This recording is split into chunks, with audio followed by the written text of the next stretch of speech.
VCBI to Narita. It's a long distance. It's a 9 hour journey. It's not a simple, everyday journey. It is a very different, challenging journey we are about to take over. Because over the night, actually, the flight might be boring for you. But I will try to make sure you are not get bored during this stream. And I would like to invite you to stay in touch with me. Right now, the time is in Sri Lanka 12:41 a.m. Our departure time is already set at within a few moments. I will tell you the exact time where we need to get our flight departed. So most of the time, like since we have scheduled the flight now, the usual departure time is 18:39 Zulu time. So let's check the Zulu time now. So then the activity is easier. Zulu time now is 1912, and it is a little bit late from the departure time. Standard departure is 18:39, but now it is 7. 7 means it is almost within next few minutes we should be aboard our aircraft. And I know you might be watching me from different regions, different places. I invite you to stay in touch because this flight is going to be an amazing flight, and I'll promise you this flight will be my first flight, and there can be surprises. Surprises means there will be an enjoyment for you as well. And the things you will be learning and I will be learning throughout this journey to Tokyo Narita from Colombo is immense.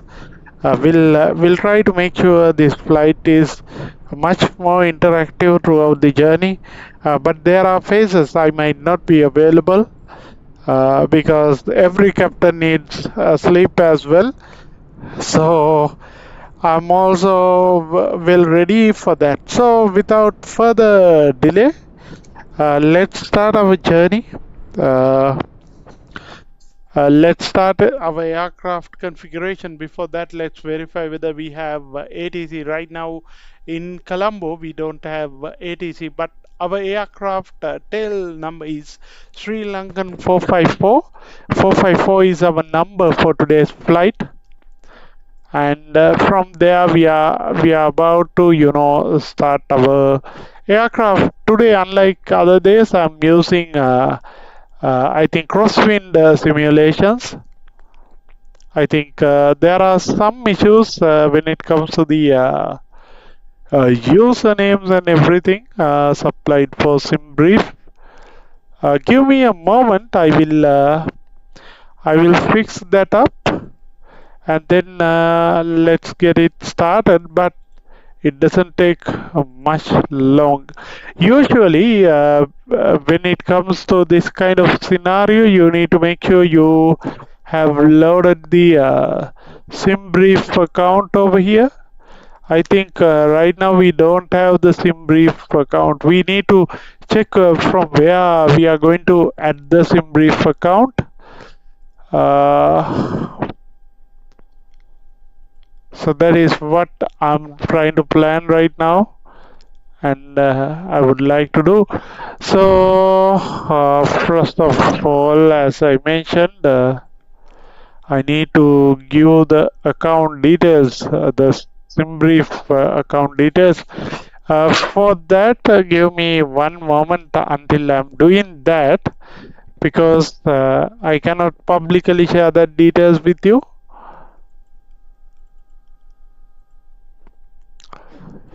Ta-ta-ra-ra. So give me a moment.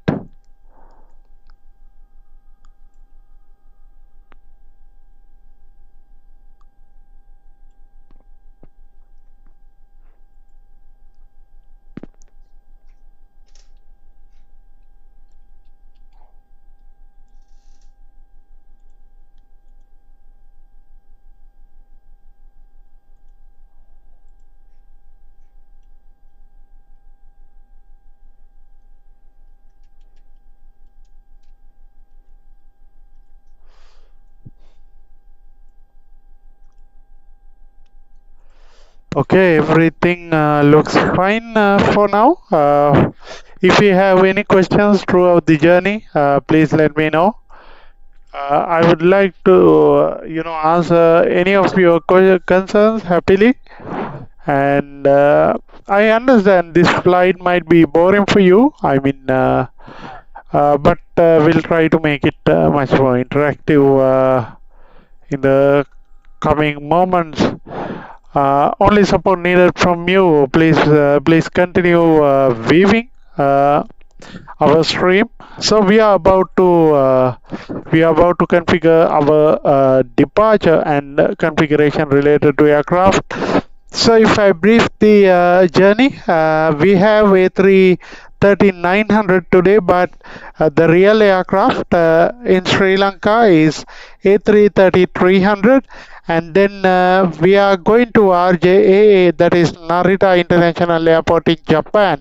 So we have alternative, that is RJSS, that is the company route of Colombo Bandaranaike International Airport to Narita with Sri Lankan Airlines, and we have 160 kg fuel weight today, and our cost index is 10. That means we are going in a shallow flight, and our flight level is 350, which is less than most of the aircraft. But considering the age of the aircraft, I think A330 also. A330-900 is new, but we are flying on A330-300 in the real world. But right now, I found the livery only for this. With the livery only, we can fly the aircraft. Otherwise, we are not authorized to do so. And the wind component today is 008 at 003, and cruise flight level is flight level 350, and we will be taking off from runway 22, and our first waypoint, or we call it as departure over here, is dot 1 delta. This is we call as departure, and then we will be following several waypoints up to Narita International Airport, and we are landing on runway 16, right? So that is the plan. And first of all, we have 1011 as QNH, and our wind component 22010, and temperature is 28 Celsius. I think it is hotter than Narita because 28 Celsius over here. This is night, and Narita it is 19 Celsius. One of the clear distinction in Narita is they are trying to check the air pressure. I mean they are checking the air pressure from INHG, inches for you know and we are checking air pressure from mmHg. So that is the difference. And we have dew point 25 and 18, that means 7, and 19 to 28 it is about 9 difference. So that is how it will be. I'm going to import this invalid aircraft is detected. That's what it says. We'll try to check that up. I don't think there is not a correct way to check that. But what I can do is I can mimic the aircraft type in SimBrief. That is at least something I can do.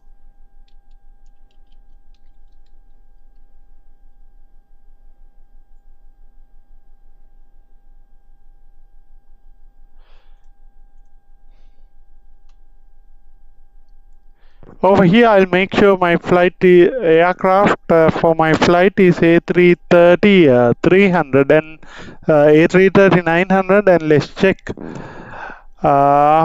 Only thing is for A330-300 we don't have delivery, so because of that we just mimic that, but that mimicking process can affect our aircraft. But let's see whether it will affect our plan in the meantime.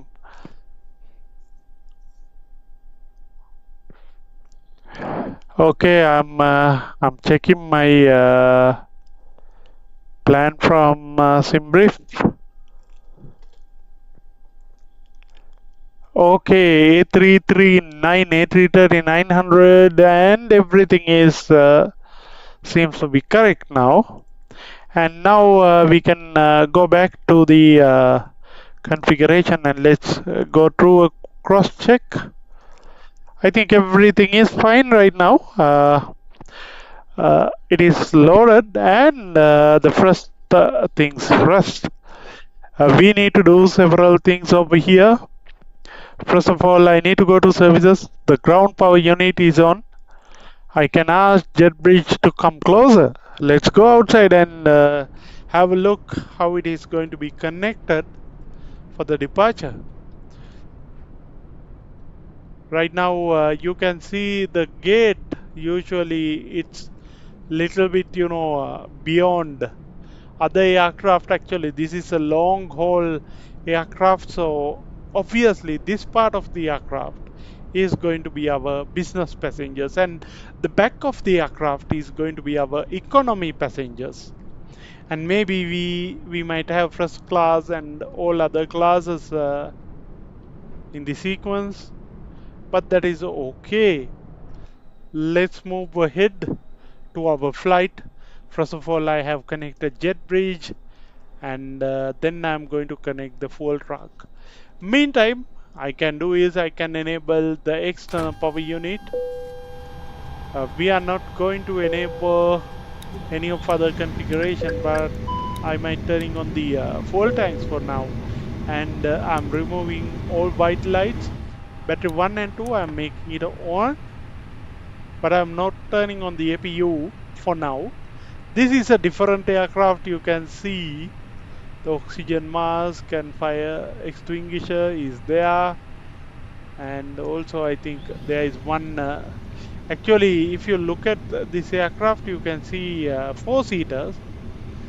Usually it is in A320 as well, but this seat is almost in the captain's side, but in this aircraft that is not the reality. Let's check up. I think this scenery has some visibility problems. I mean, when it comes to the aircraft, we can look in to view something like this from the outside. That is completely possible. And right now we are in Bandar Naik International Airport. That is the exact same Bandar Naik International Airport we used to fly to other countries.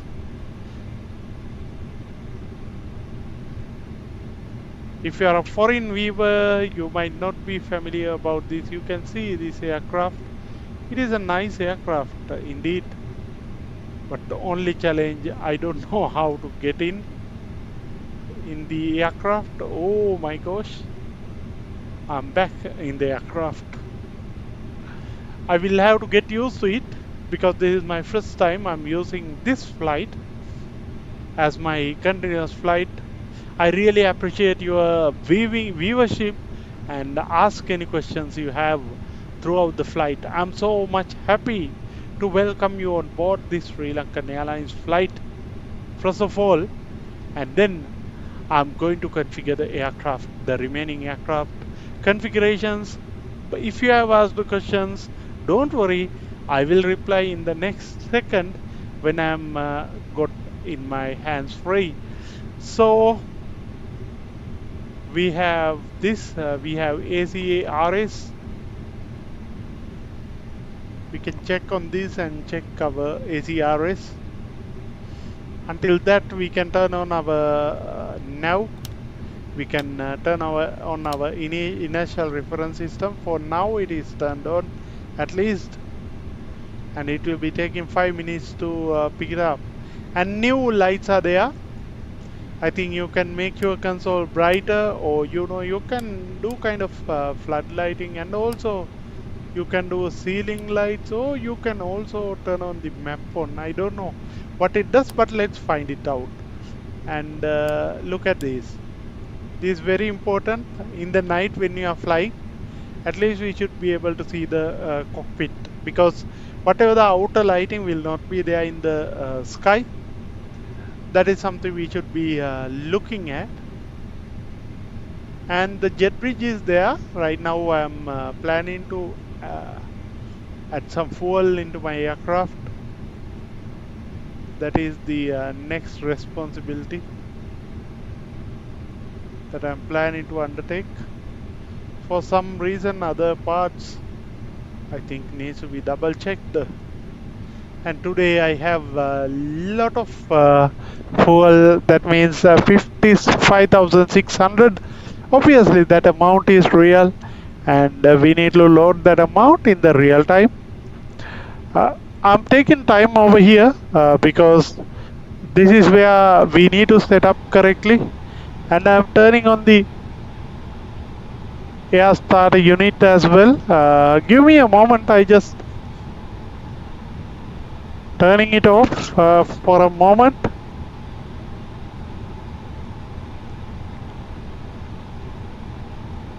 Okay, refueling. Okay, again. Okay, let's see. I think we have the ACARS. I checked from the backend, and the version we have is 7072. This is 26060001. 11th of June to 9th of July. This is supported.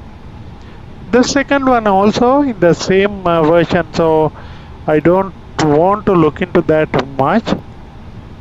And then I might also be looking at this again. Here I need to go to this menu. Yeah, software. Until that I'm happy.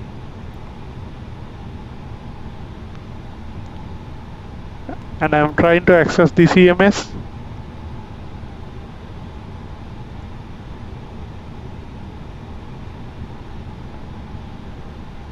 Certain things actually demands a little bit of time.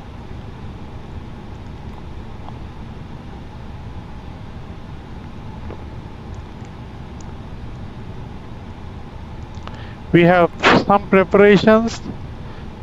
It is waiting for system response, but okay. But here we don't need this because right now we don't have ATC.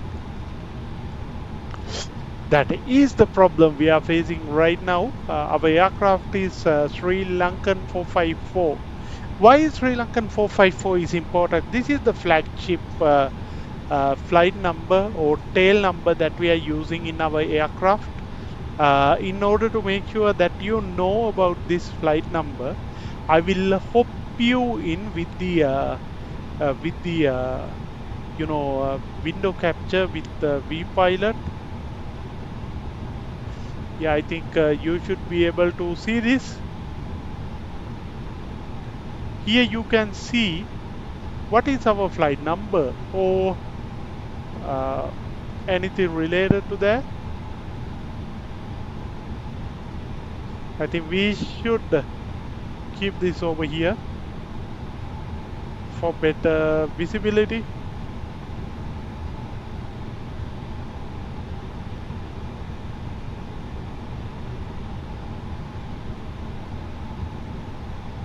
Okay, I'll keep it over here, and so we are taking this also into the account, and we'll cross-check several systems in the aircraft at the same time.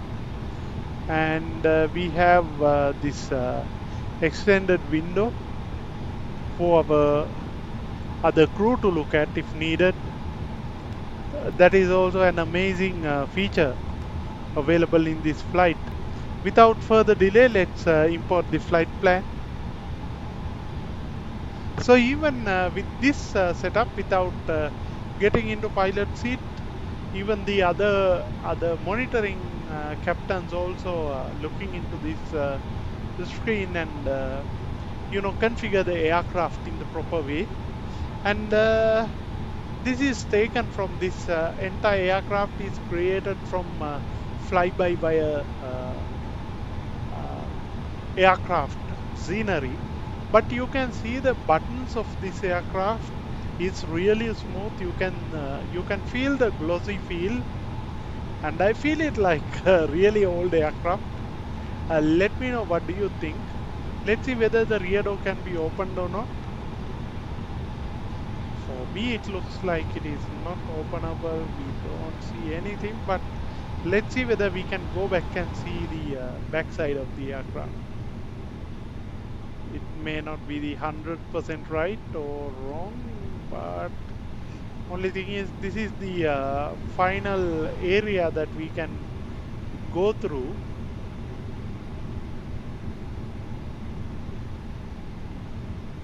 And you can see the galley area, the photos and everything is attached nicely to the scenery. But definitely I think the cabin can be imported. The next time we'll do that. You can see some loads of cargo also available there. Definitely from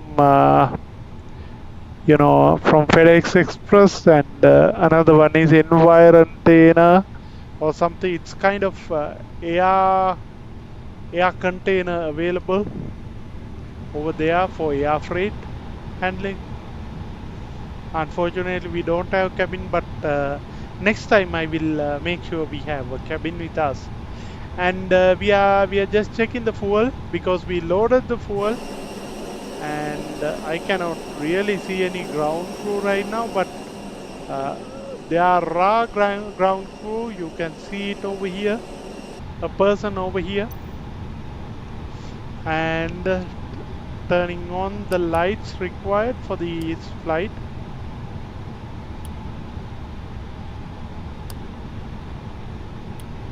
These lights are not needed at this moment. Let's go outside and have a look how the beauty after turned on the light. If we can see the logo, it is clean, and most of the configurations are good in the flight until now. And then I think it says refuel in process. We can wait till some time. Our IRS is well assigned and aligned on GPS, everything. I think this is something really great. And let's go to the departure, obviously to the flight plan, and we have SEP as our SPEP as our next waypoint. Before that we have dot 1 delta. This is our departure. Departure is the first waypoint you are seeing, and it is kind of airway also. On here we need to have dot 1 delta, and I need to select SPAP. I think it is going through the SPAP, and then it is going to the airway P762 or transition P Papa 3762, and I press on enter, and let's check for any disconnections throughout the flight. Looks like we are all good here.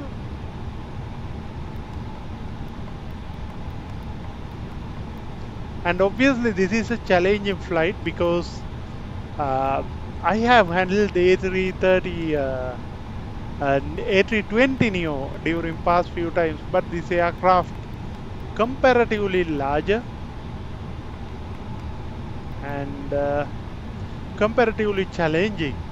When it comes to the approach, we have 16 right, and let's find out Zulu 16 right. We have now in our journey, this is the ILS Zulu approach, and our arrival is Rutasan. Let's look at for that. Ruta SG, I think that is Rutasan. See, it is there, and I can insert that.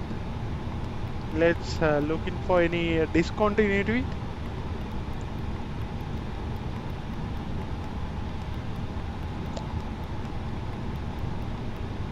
Everything is still uplinking, and you can see number of waypoints.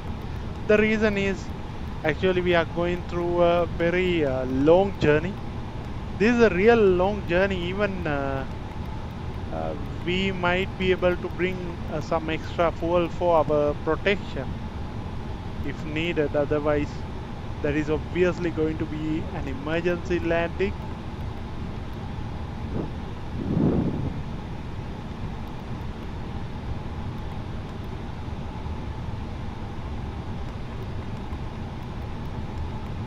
I think here we have the arrival.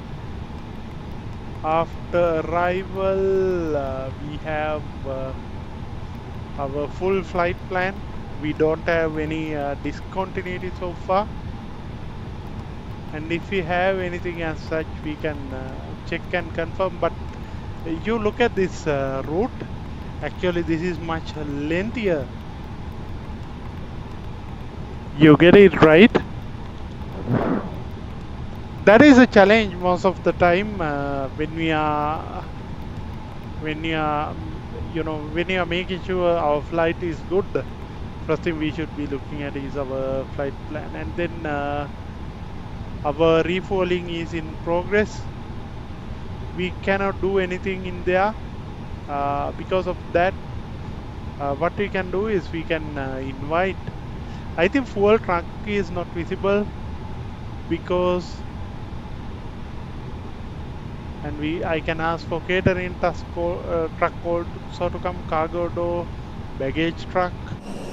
It also to be available, but let's see whether these equipments are getting available right now.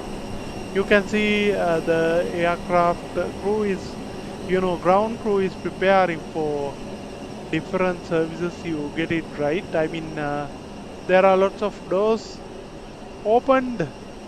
I think we have two doors, left and right, for the aircraft. The second door is like, anyway, whatever the other doors, we should be able to close as well. But here I think the catering truck is loaded from the front. Usually I have seen only on the back. It is from the front. Look at this guy. Now, even though we cannot see the view from the outside, we can see the real aircraft seating arrangement. You can see this. Ha ha ha.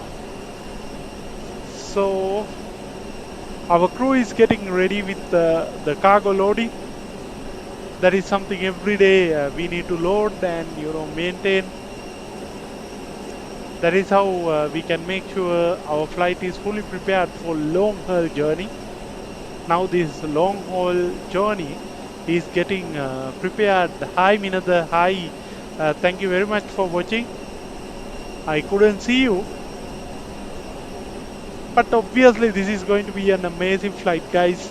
When it comes to this flight, we obviously looking at getting it successful all through the journey, like in real world. That is the purpose. Usually when you are checking in, usually it is taking about 3 hours, at least 45 minutes to 1 hour is just for the planning. So this is also part of our process. We also making sure the flight is fully ready for the departure. And since this is long haul, whether it is virtual or real, it is also still the same. Without further delay, let's start our ground assessment of the aircraft. Let's go to the close visibility, and first of all let's look at the AOA probes available, and no damages identified, and pitot probes and other sensors. With the sensors and everything is intact, and fuselage is in good quality. We don't see any damages or anything, and especially we are going through very specific time, because this is not a return flight. We need to check on the pins and lights. You can see everything is intact, and there is no issues. Fuselage, bottom fuselage, all good. Look at the area this fuselage is covering. It's a lot. And from the other side, the engine left side, our cowling is good and fine. And our engine inside, the blades are good. No residue identified.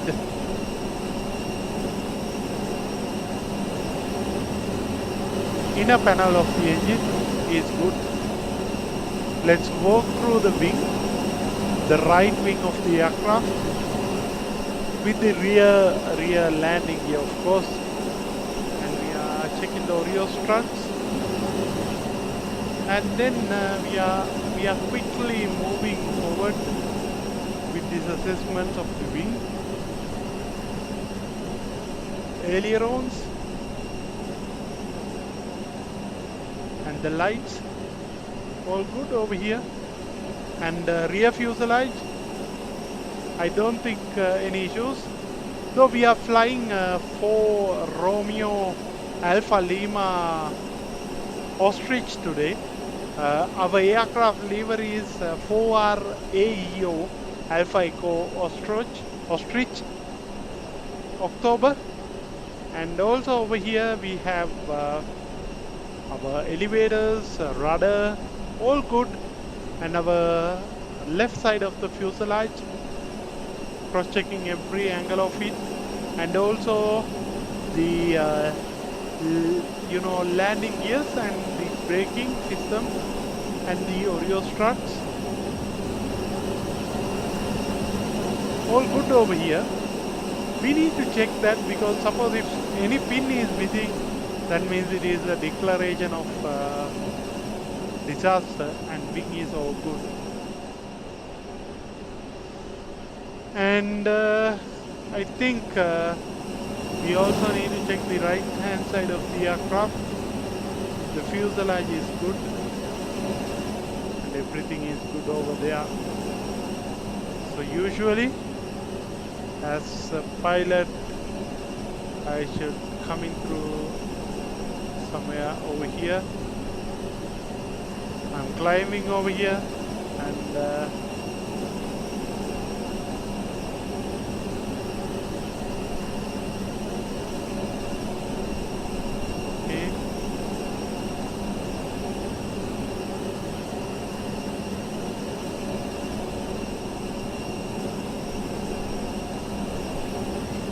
not the one. Let's go through this one.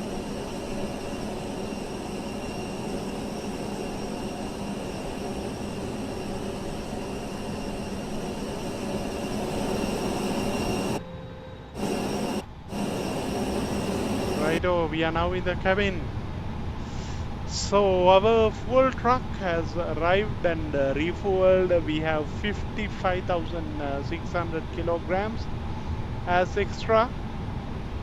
I might need a little bit of fuel for that.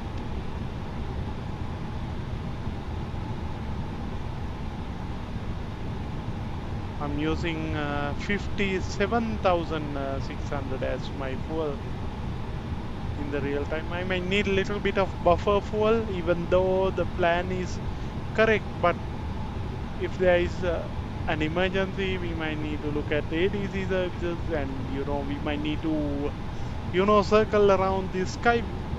We don't know what will happen, right?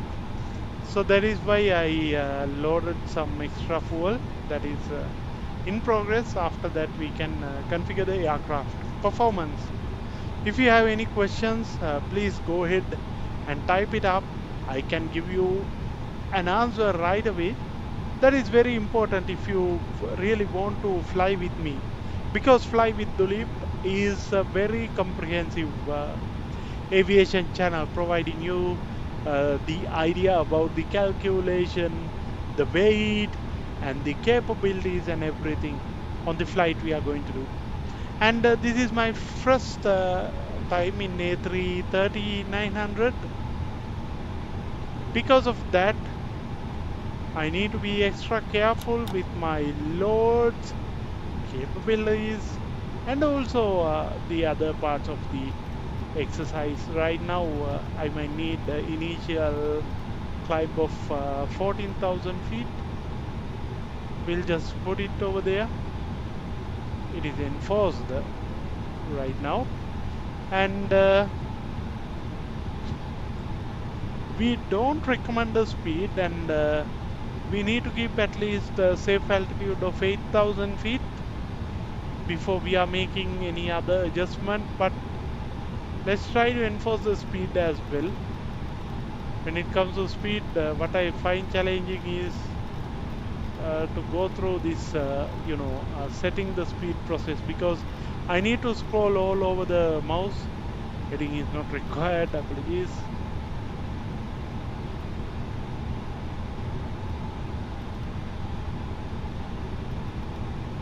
It's a tedious process I need to go through, and I need to make sure I'm at around 250.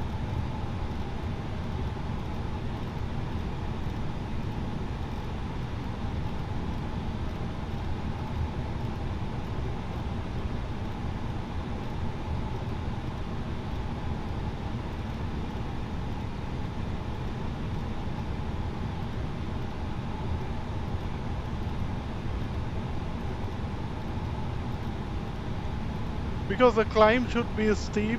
I mean, in the sense of steep, it should not be steep, but it has to maintain your altitude and speed. That is why, if it is possible in this aircraft, I will set up the speed.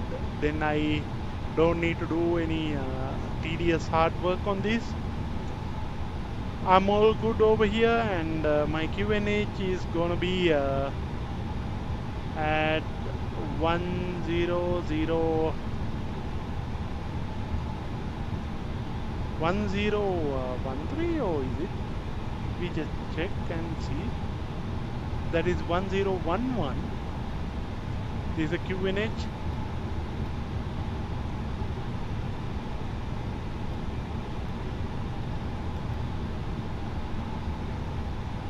I shouldn't be at a standard.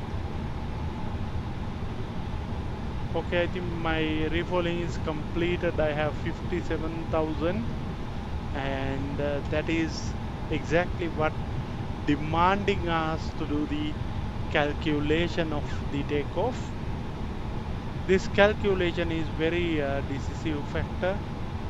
So we are taking off from VCBI or Colombo, Sri Lanka, Katunaik International Airport, and we are taking runway 22. Our wind should be 8 knots at 240.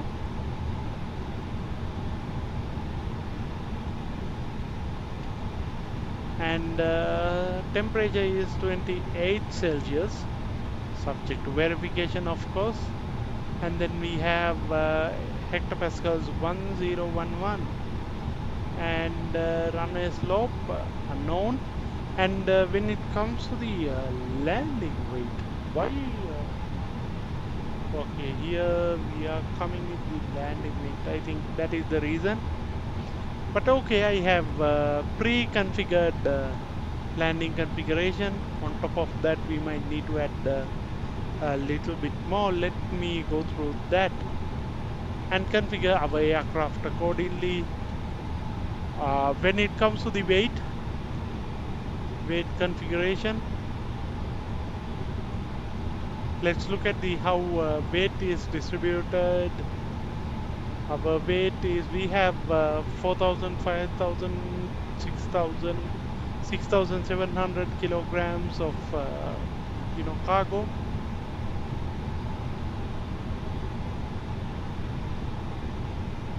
We have block fuel 57.500.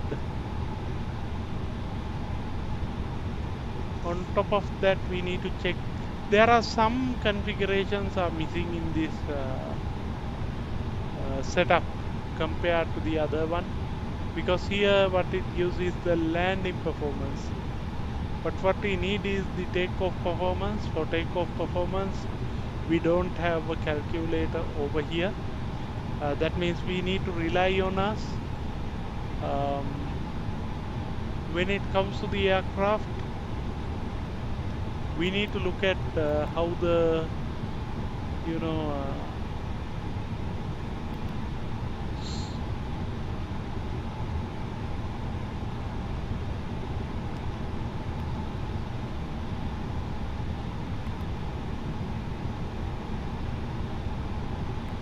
still these configurations are not working. Maybe some or other it should be from a different directions. Over here the takeoff is important. When it comes to takeoff, I will use flap 1 takeoff, and if something worse happened, let's find out. And flex to temp,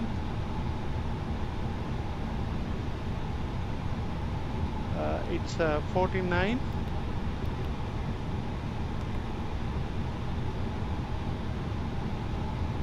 And V1. Okay, when it comes to runway 22, dry runway,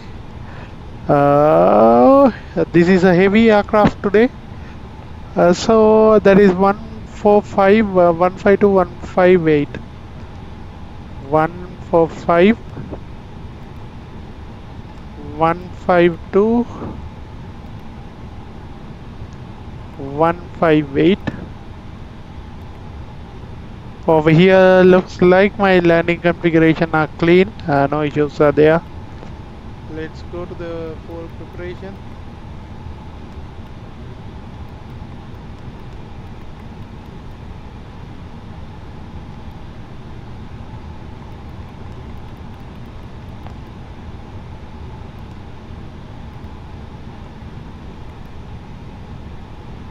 Yeah, I think the block fuel is 45.0 today,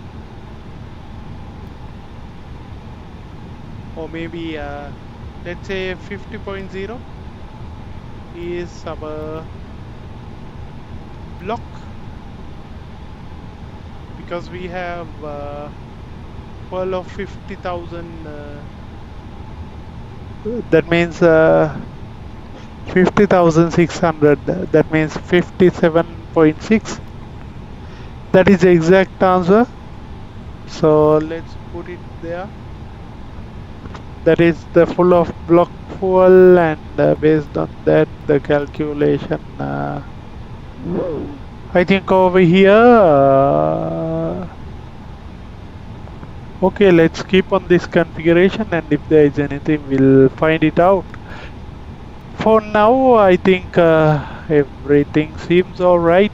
We have about 3,000 nautical miles. This is a long journey. This is not a small, usual journey.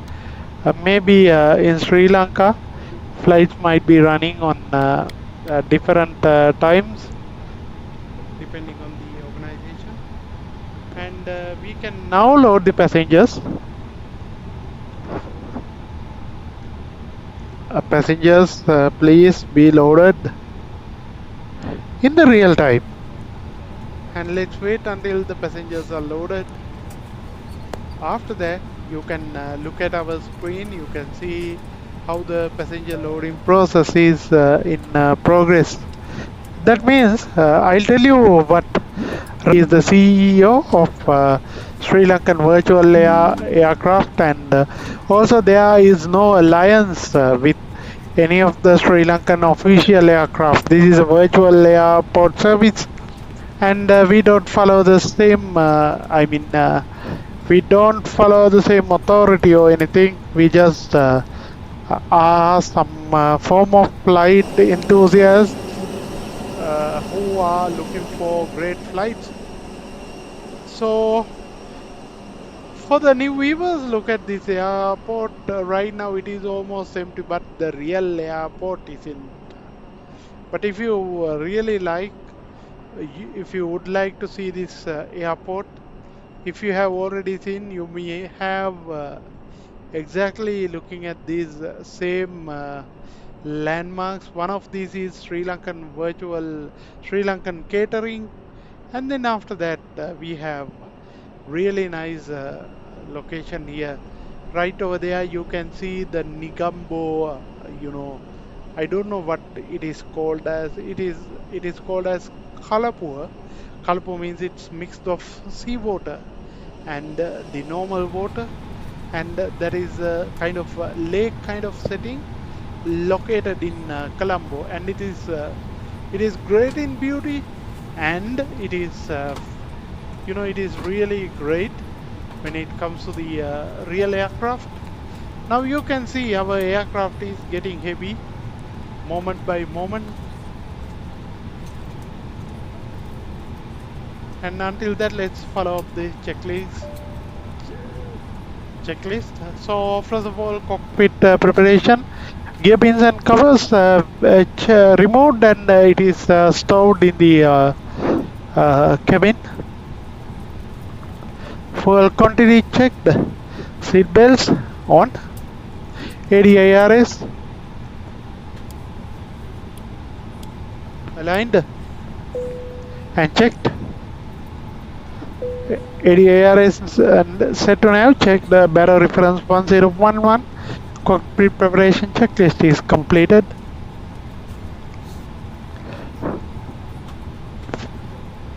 Park and brake not required right now. Takeoff speed and thrust idle.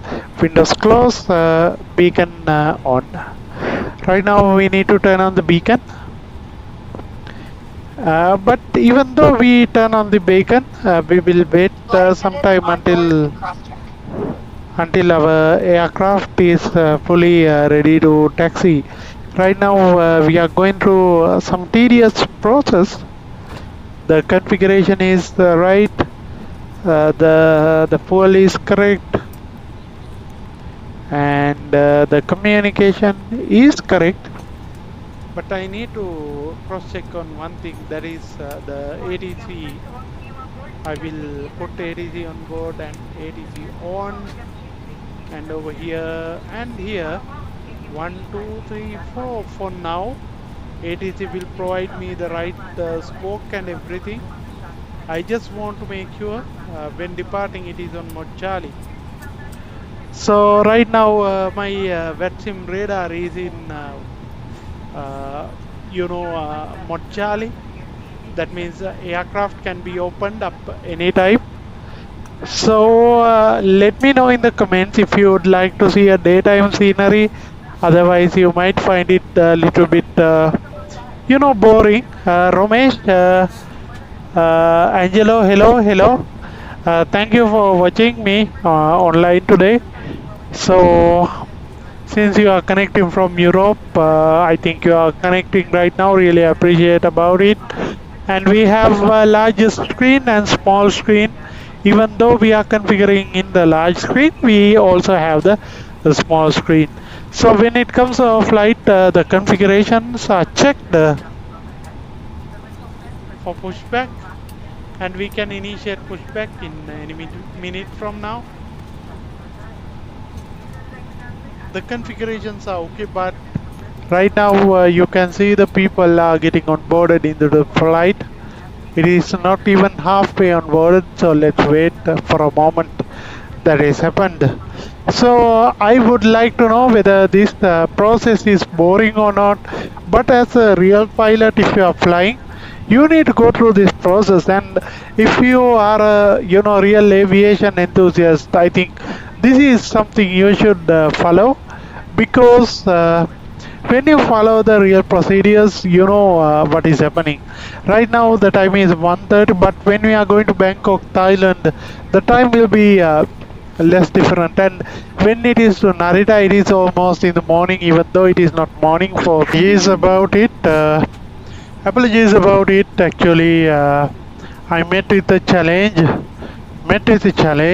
The reason was I got disconnected from internet. I have enabled sleep schedules. Because of that, I was unable to continue my operations. Right now I am back. Now my internet is connected, and now I'm ready to proceed, because I'm using Starlink. And whenever there is a kind of challenge occurred, what I do is I turn on the sleep schedule to make sure the power is conserved, and we need to make sure our environment is protected and power is conserved. Because of the power matters, my connection went off. Apologies about it, but we are about to depart right now. While in the departure, I might change in the look if you feel boring in the night. You know, night means it's anyway boring for anyone, even for me. If I am a pilot, I find it boring as well. There is no real reason, but when it comes to a flight, you definitely get boring enough for you to fly. So, in order to make you interesting, I will go through a journey with you. That journey will be providing you with some support for you to stay watching this channel and enjoy this flight. You are my passengers who are right now on boarding is my passengers. You can see still some passengers are there to be loaded. Apart from that, our flight is fully ready for pushback. Let's wait for a moment. Let's go through another round of walk.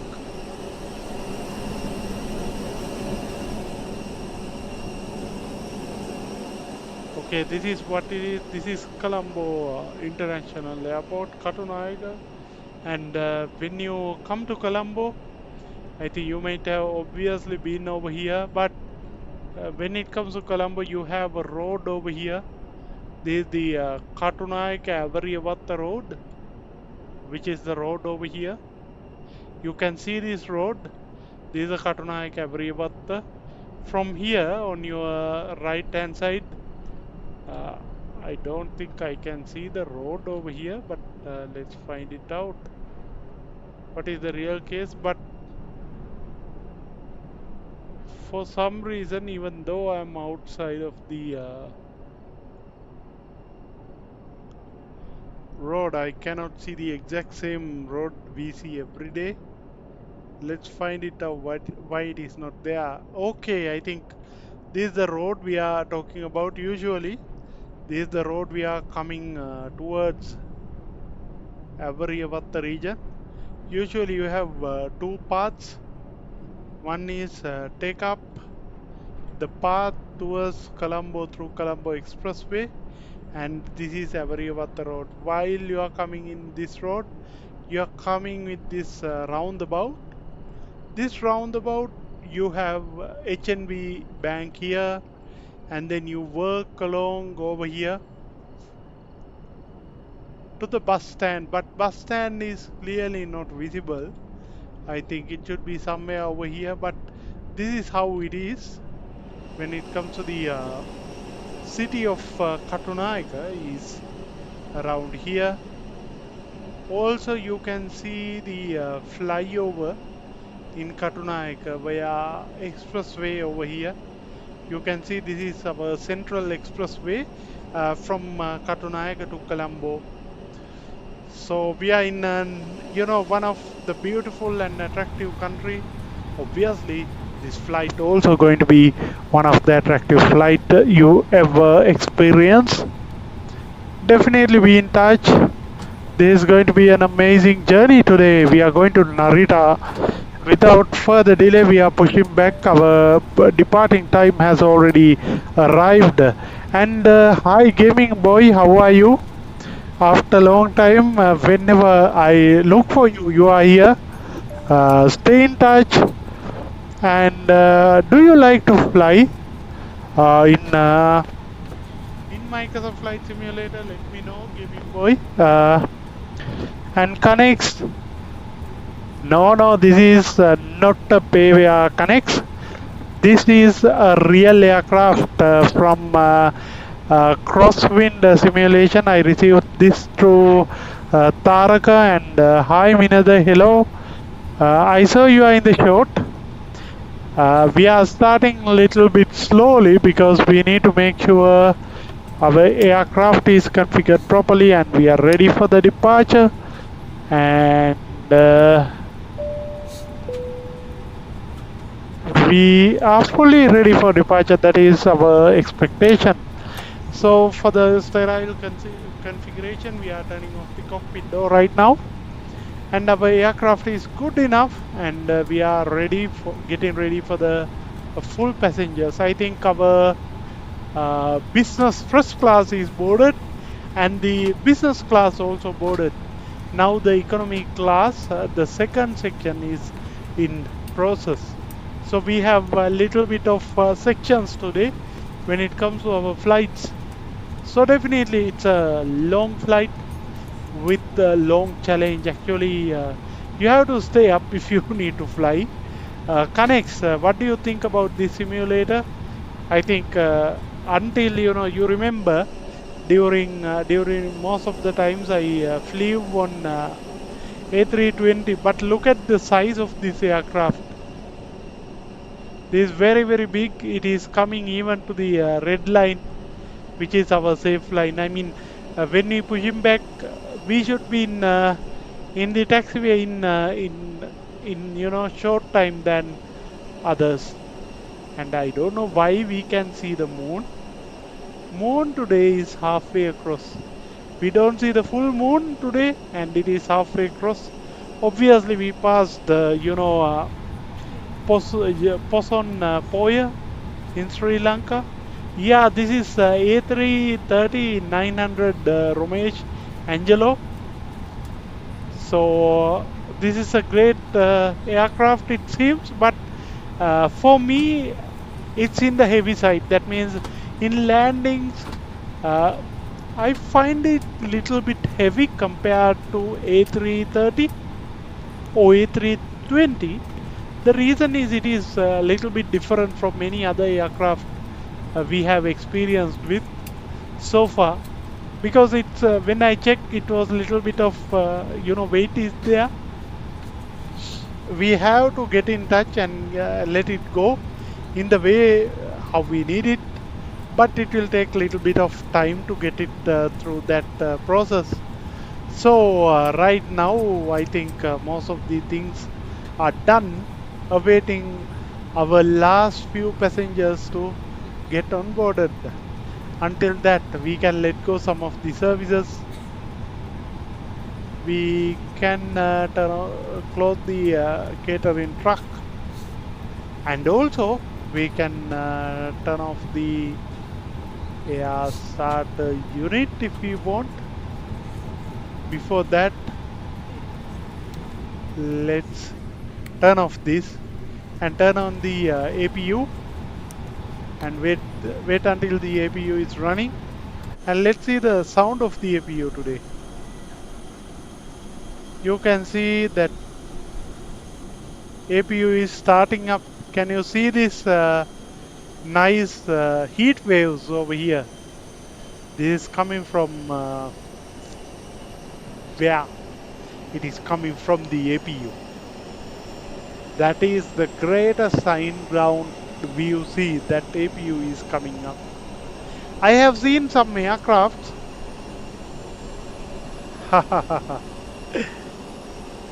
Exactly. Vinatha, I think will that be okay on VA? VA means virtual. Yeah, it allows. I actually followed the trick. For example, I loaded in VAMSIS A330-300, but I'm using A330-900. Still, it detects as A330. I would say 900. Let me share my view for you. What I see over here. I think then you also can see what I see.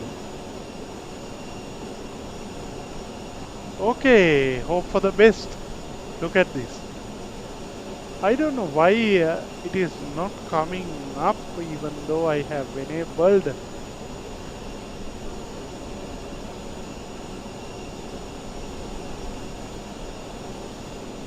Even in stepping I cannot see that. Let me go to the paint and paste it over there, and I'll try to put it on for you. for some reason OBS doesn't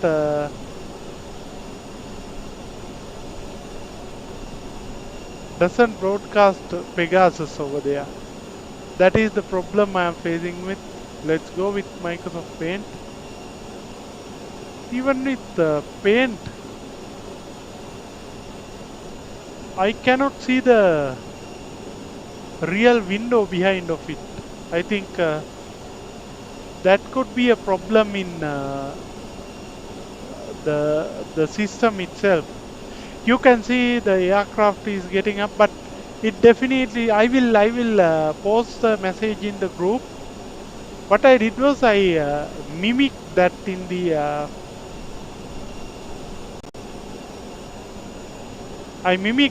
the aircraft itself as A330neo, and it is detecting as well. It doesn't show it has anything wrong because it is coming on the A330neo, right? I think that is the reason we are seeing this, and this is obviously one of the favorite of mine as well. Right now, this is the time we are getting for the other activities. Still, we have some passengers loading, and our APU is also running, and I can turn on the APU bleed. And for my protection, I'll turn on the engine knob to start. So now I'll keep on the start, but I'm not starting. That is not my purpose. At least I will have less workload when it comes to the flight. Romesh, Angelo, and many people available over here. I don't know how to achieve this. Just let me know in the comment. Maybe Romesh Angelo has some awareness.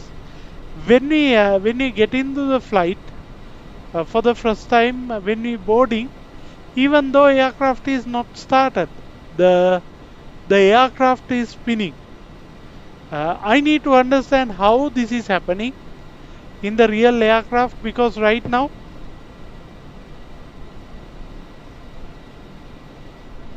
let's find it out. I mean, it's a 9-hour journey. I understand it's a little bit long journey, but let's trust it for the best. Because the reason is, most of the time virtual airline accept the aircraft, but if in case if it didn't, let's see. Okay, it's because of the wind it is turning, right? It is spinning. I have seen in the real world aircraft engine is spinning even though before starting the engine. I thought it is something done or something related to the PAX system. If PAX are turned on before the aircraft is loaded, that is also something we can find out.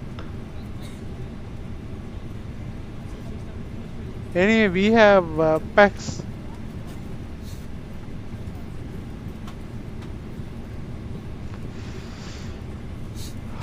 Okay, and still people are ready to be onboarded, and I turned on this beacon light little bit early, but that's okay. Over here people are getting boarding completed. Okay, that's great news to hear. And we can remove all our services. First of all, we can remove our jet bridge. Definitely, yeah, starter unit. We don't need it, but let's check we have the APU bleed. Yes, APU bleed is with us. That means passengers feel comfortable with this. And the forward door we can close as well. And fuel truck. Ladies and gentlemen, from the flight deck, on behalf of myself, your captain, the first officer, and cabin crew, I'd like to take this. And let's see this. Now you can see the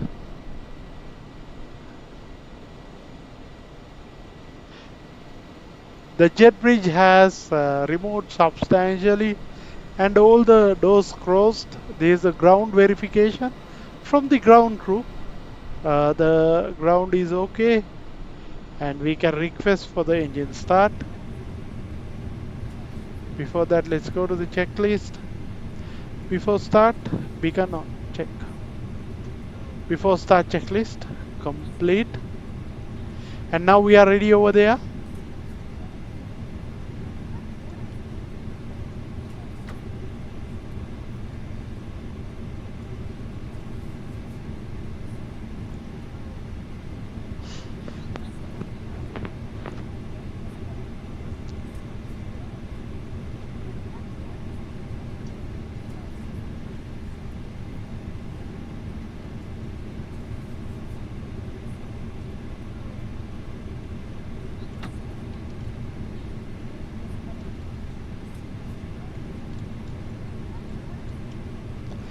Now we are getting ready for the pushback, but right now I will have to make this announcement to my passengers. Good morning, ladies and gentlemen. This is your captain speaking. Today is 4th of July 2026. Right now the time is 1:52. Our flight is scheduled to depart at 1:55 a.m. Today. And on behalf of the flight deck crew and our dedicated cabin team, I would like to personally welcome you on board this service from Colombo to Tokyo Narita. It is a pleasure to have you with us today on this 9 hour and 30 minute journey across the continent. Our flight plan takes us through some truly magnificent airspace, and I'm pleased to report that we are currently looking at a smooth ride across the Indian Ocean into the Japanese archipelago. We will be cruising at an altitude of 35,000 feet, and I have personally reviewed our flight path to ensure we take advantage of most efficient routes available to us. To our premium guests joining us in the forward cabin, I would like to extend the special welcome. Our cabin crew is fully committed to ensuring your comfort throughout the night, whether you are looking for rest or to take advantage of our in-flight services. Please do not hesitate to reach out to them should you require anything at all to make your journey more comfortable.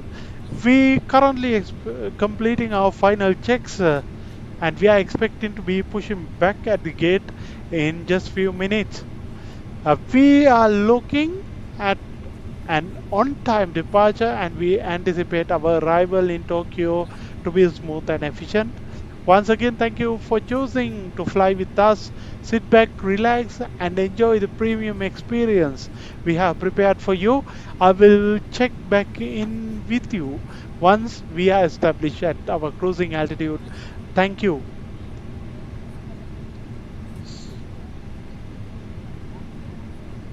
So we have done our cabin crew announcement.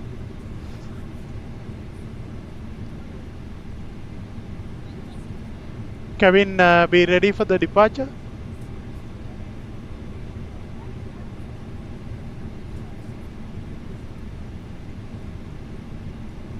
We can remove ground power unit.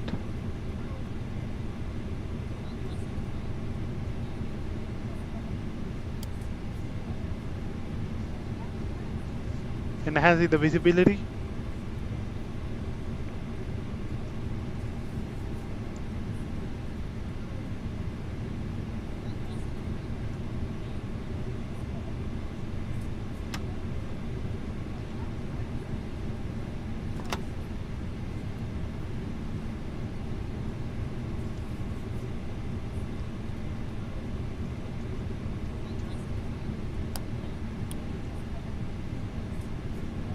Flight attendants, arm doors, and cross-check.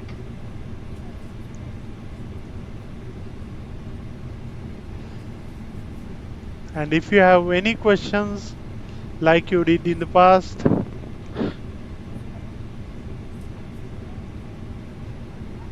okay, I think that is a new finding. When you're flying around the cabin, they will spin the blades to see any damages in the aircraft window system, and that is what happened. Now our cabin crew is going through the safety procedure, so we will start push back right now.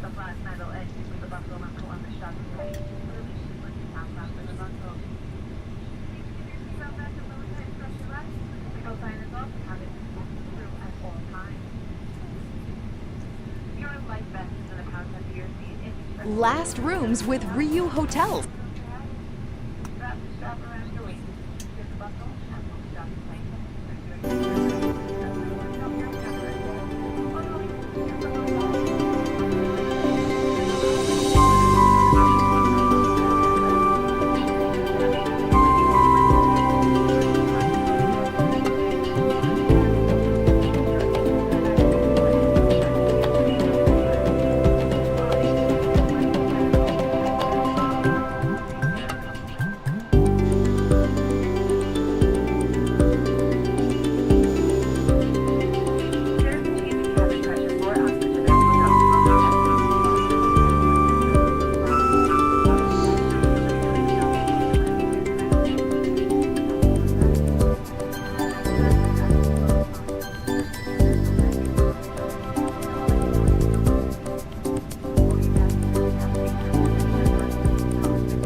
Clearing the safe area.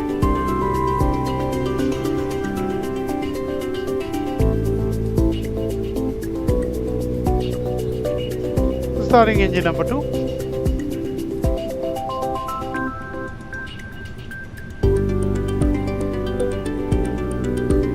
Checklist.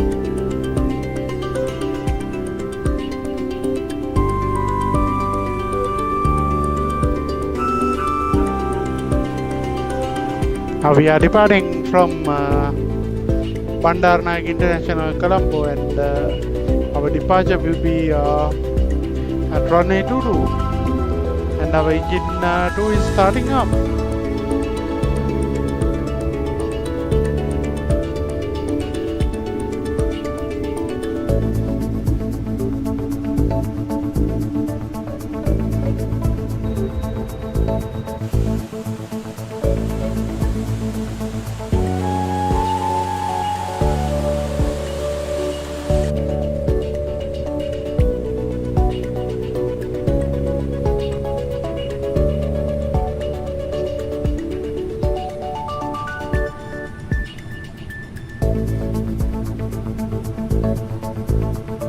Starting engine number 1, clearing safe area.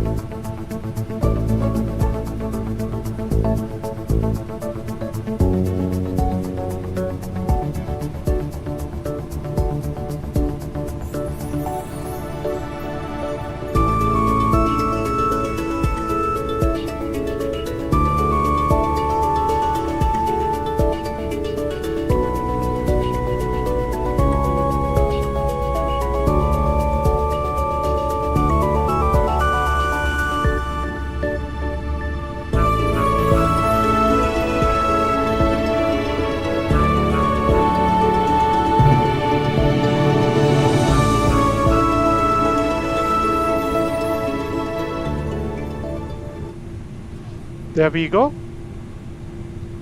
Engine number 2, check the status, starting up.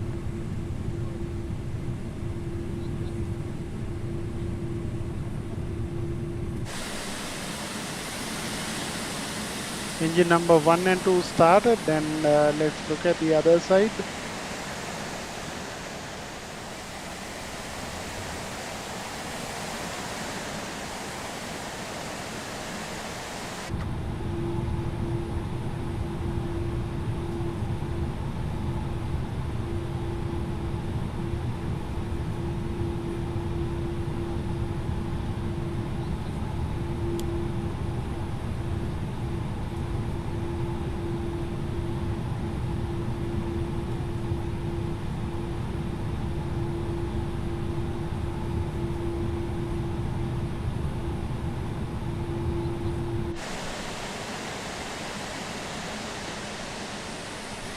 Look at this now. The aircraft is turning towards the taxiway.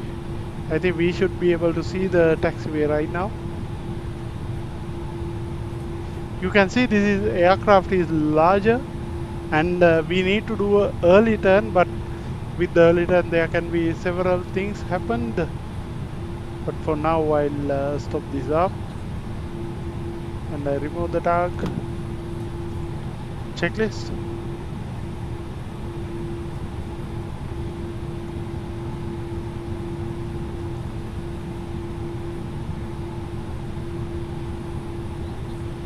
Anti is not required. ECAM status. No blue. Pitch trim. Check. Rudder trim. Neutral. Checklist completed. Taxi. Flight control check. Check rudder left and right. Pitch up, pitch down. Pitch up, pitch down. Pitch left, right, left, right.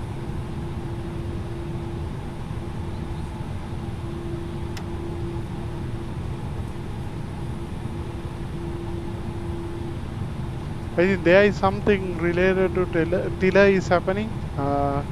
When you're turning, that means rudder also causing some issues. But we'll make it as okay for now. Parking brake set. Flight control check. The flap settings. Takeoff. Radar prepare wind shear turning on. Engine mode select normal. ECAM memo no blue. Cabin ready.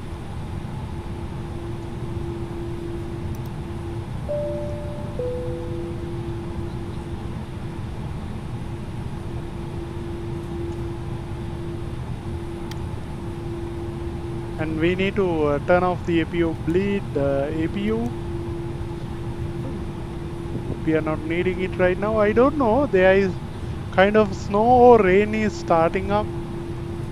While you are departing, look at this time. It is very important time. I mean, we can see great rain is starting up. I mean, it's a very slow rain. But with rain, this flight is going to be much more energetic, and it is going to be amazing flight for sure. And right now, flap set, okay, and auto brake on.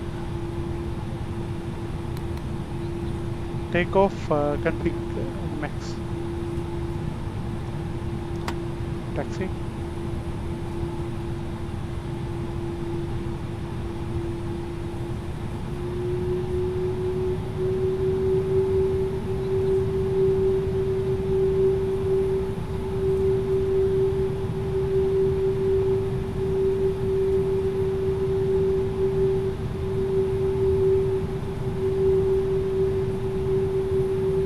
The sound is a little bit difficult to hear. It's like, you know, kind of different sound, but that is normal for A320 because we just see it in the distance, so that is the reason. And whenever we are flying, you can see another fuel truck is going from somewhere. And the rain started. I don't know whether it is rain or snow, but it can't be snow as well. I think definitely it should be the rain, but cannot find the rain either.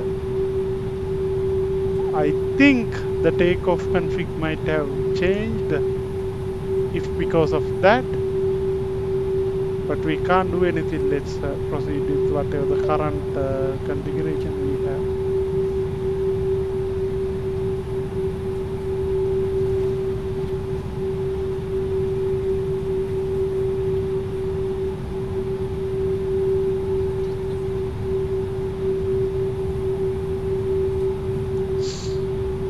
This aircraft feels heavy, and the aircraft dashboard adjustment is a little bit different.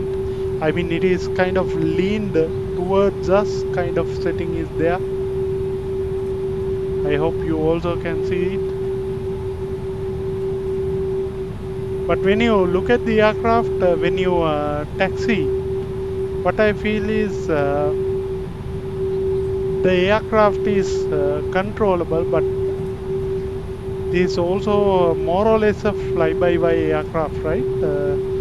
I think this is also a fly-by-wire aircraft because this is also done by crosswind simulation.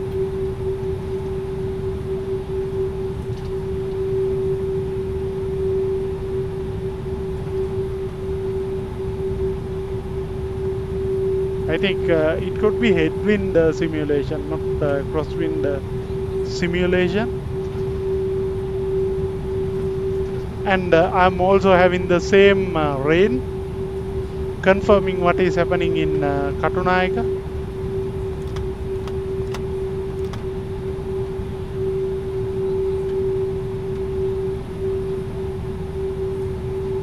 So we need to be vigilant about speed. If we exceeded the speed, then our marks will be reduced. So we need to make sure we are making sure our taxi is good enough, not exceeding more than the recommended speed.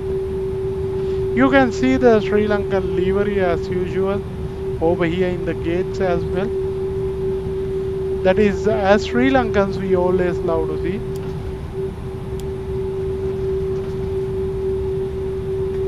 Look at that. Because of moon, actually it looks like daytime for me. The Sri Lanka is vibrant even at the night. That's all what I can say when I look into these nice sceneries.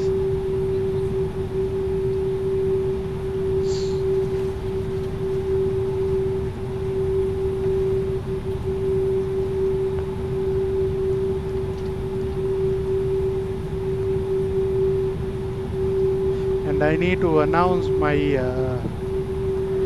respected ground crew that I am moving. No, not ground crew actually. I need to mention to the ADC. Colombo traffic taxi into runway 22. Report any inbound traffic available. And this is the announcement I did. Now, I experienced the same rain in Sri Lanka, but here I think it is about to start up and it is no more there over here.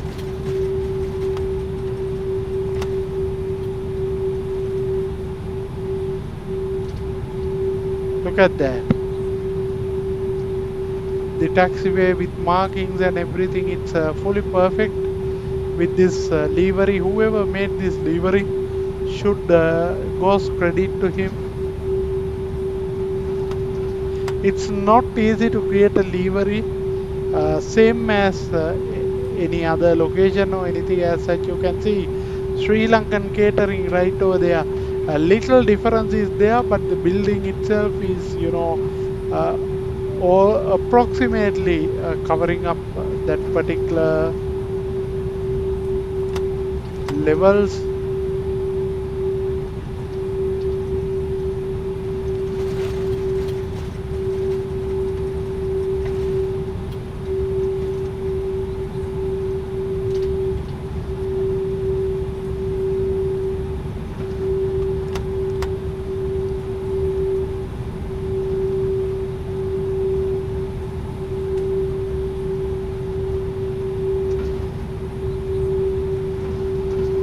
Traffic entering runway 22 Colombo.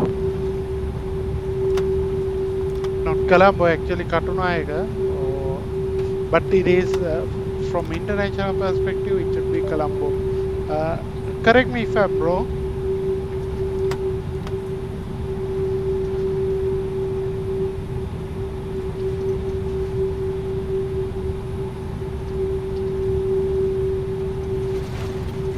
You can see this nice light. I have never seen it before. Enter into the runway. Now with the runway, I will line up with the runway.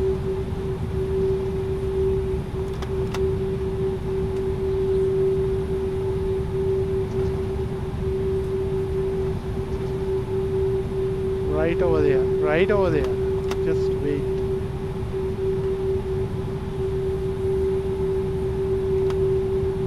All good. Now takeoff configuration.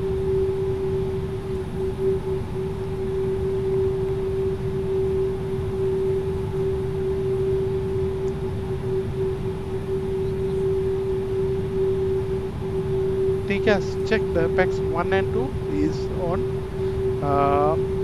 Check takeoff checklist is complete.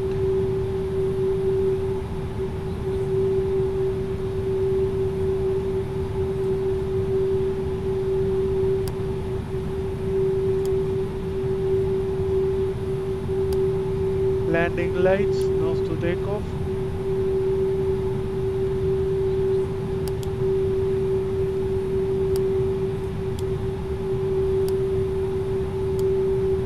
Okay, it is in the takeoff position.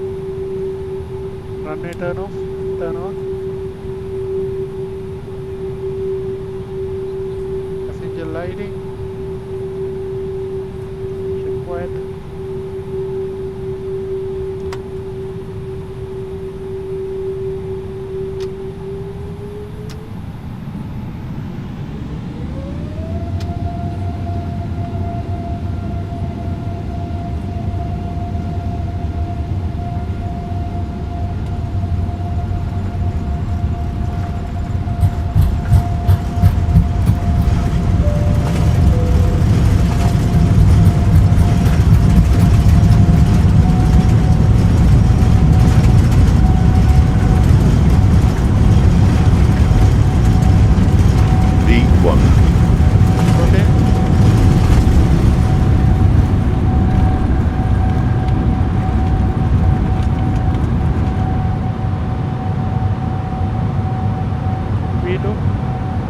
Positive rate.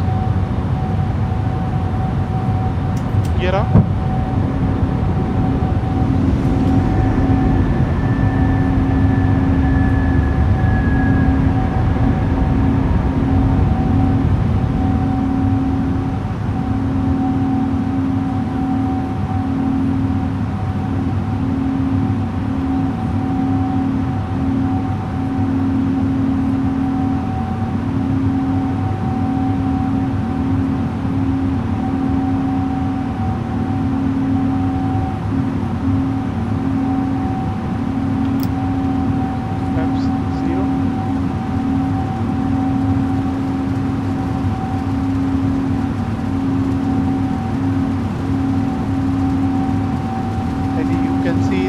Is Colombo at night while in our turn we need to pick up the speed a little bit. Let's go around 250 and let's remove the spoilers just like that, and let's get to our full altitude halfway.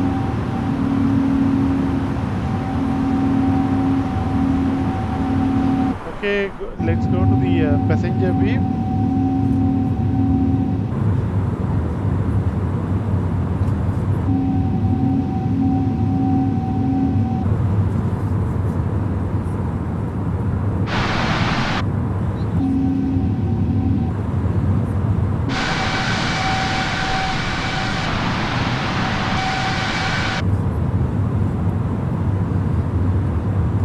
In my left wing only I can see is this. You can see this hole over here to balance the pressure, and also you can see the runway 22 and runway 04 of Katmai over here. Right now we are in a stable path and we are climbing up and up above to the cloud. You can see it is nicely picking up to the sky. So Let me know in comments if you would like to see it on the other way around. That means would you like to see it on a different way? Let me know if it is required. For example, do you like to see it on maybe you can see the aircraft is climbing up. Definitely we should maintain the climb as well. Right now it is about 7,000, and let's give it more whole 3-5,000.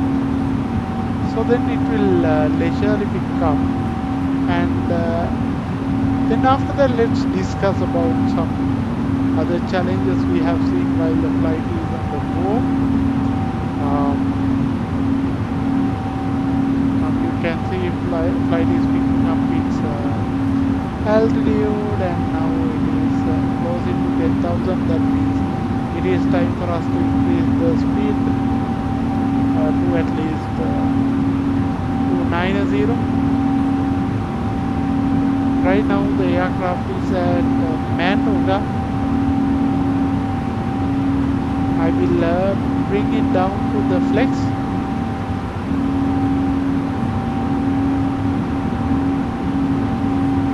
Let's do a flex right now.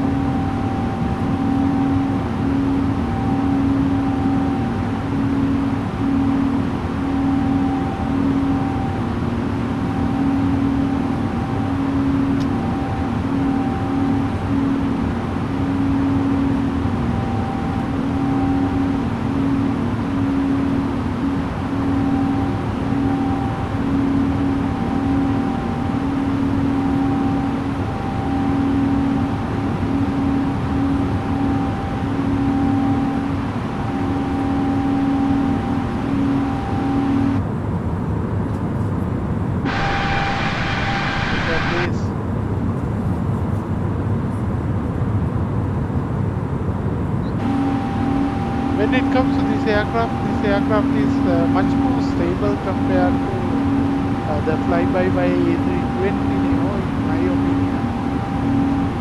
Considering all the checks I have done. Right now I'm passing flight level 110, and this climb will continue for next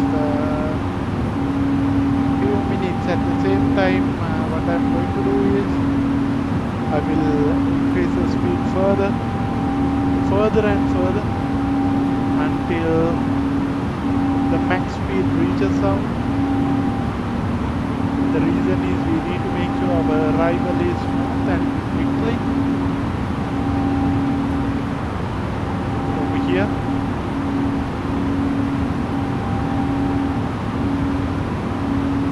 You can now see the aircraft has been picked up and slowly moving.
right now the aircraft is picking up its speed and climbing up to the levels that we are looking at. I think this is it.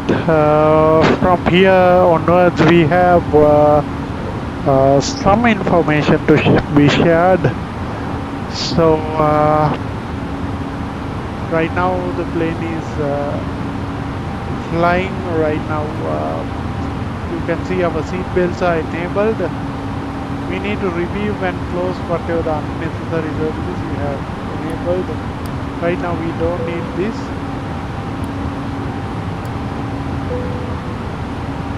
And we remove it. And our aircraft tail number is today Sri Lankan 454, is it? I think so. Our aircraft number is Sri Lankan 454, ALK 454. That means that is the aircraft number.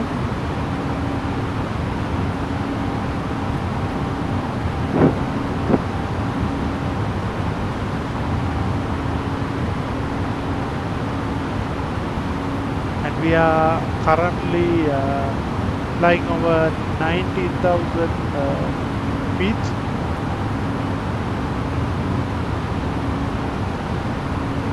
It's a very short time, but we are arriving in the other coast of the country as well.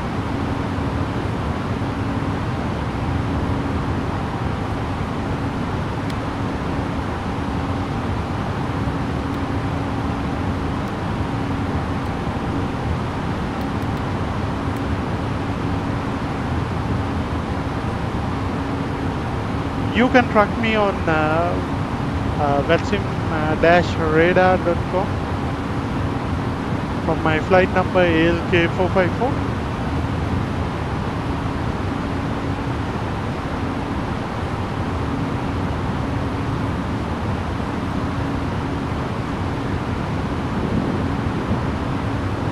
And our flight today going over. I think we are passing Bangladesh part of it, and we have a little bit of bad areas with bad weather as well. I think cyclone, and everything.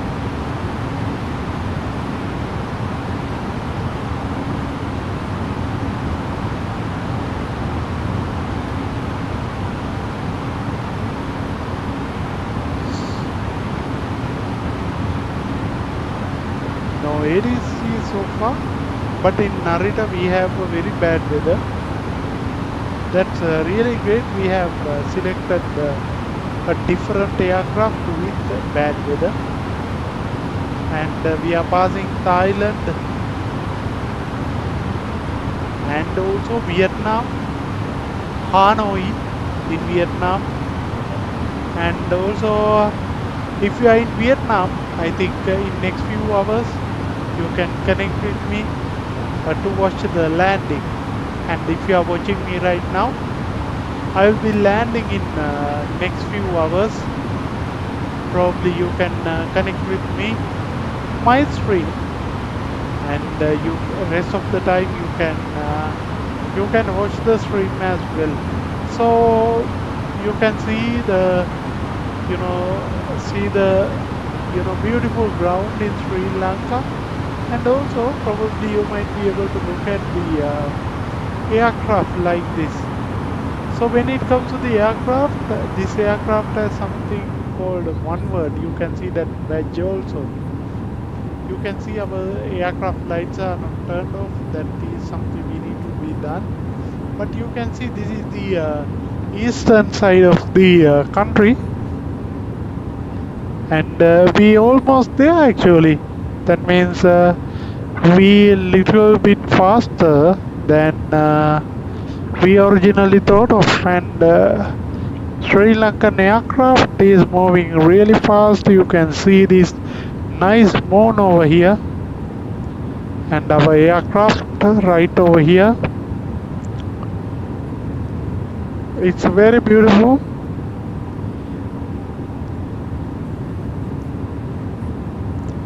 and we will be coming in the cruising in a while.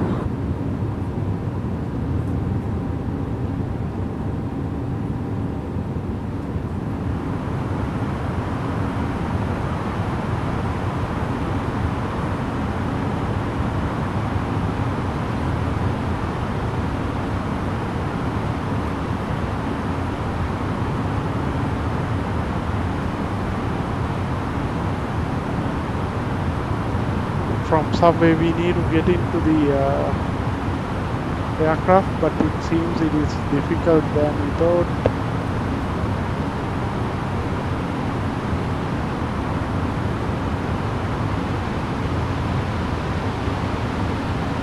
Okay, we are back in the cockpit. If needed, we can leave from there and we can come back. That's good actually.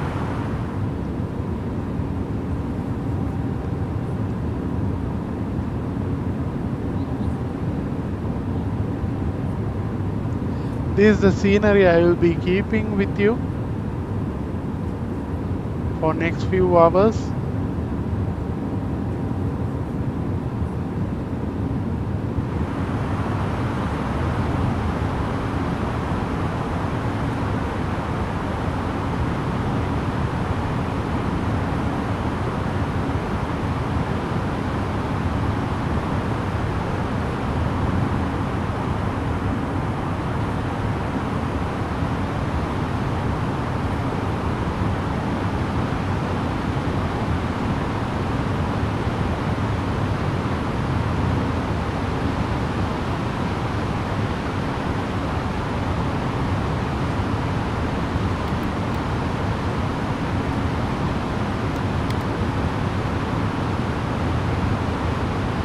This is a really great way to confuse any pilot.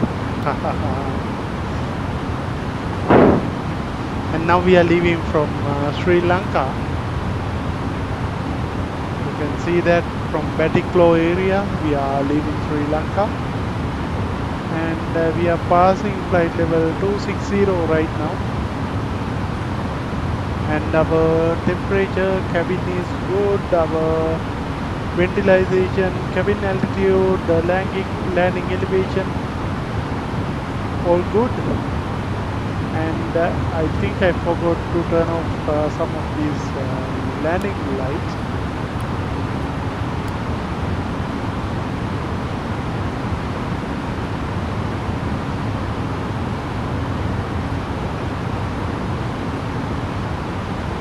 Everything else is fine unless otherwise our connection is not broken. Tell me, what do you think in terms of this flight, and how would you like to enjoy this flight further on? Let me know in the comment. And since the time is pretty much night right now, I have a suggestion for you. Just have a look into this breathtaking views from outside.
Okay, now we can see where we are getting our top flight.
So I'm back again. I have an announcement to do.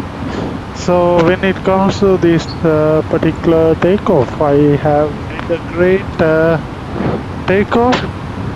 When it comes to precision, so I have take off data. I have initial pitch of 7.7 and 1 inch left. So that means rotation speed 174 knots. We pull back to pitch 7.7 degrees. That means a stable liftoff with only minor correction of 1 degree to the left to hold the center line. So that is the precision we have taken through. So if you look at this takeoff,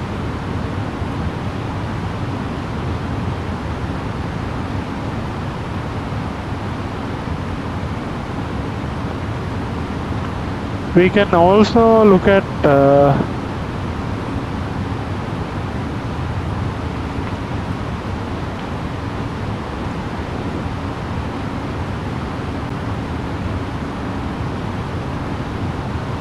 you know, this flight pace.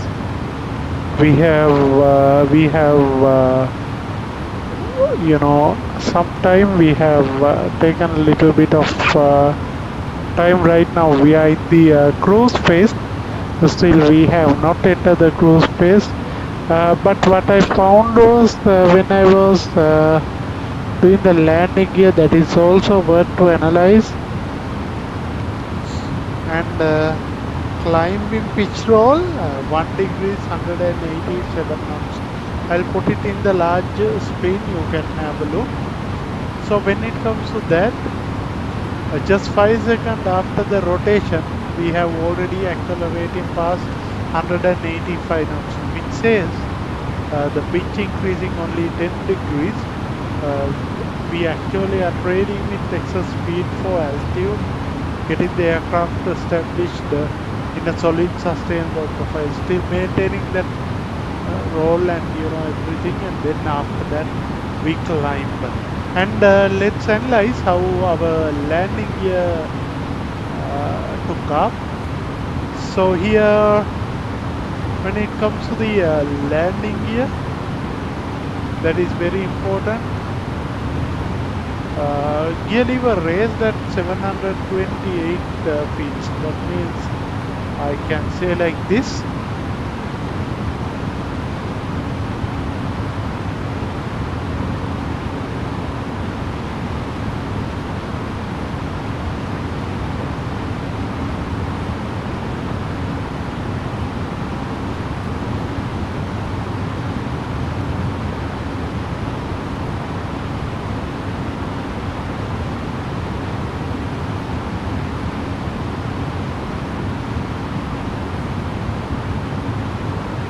Then after that, when the landing lever raised with the 198 knots, when it comes to the gear lever raised at 198 knots, that means it's kind of a stable speed and a stable altitude to lift up the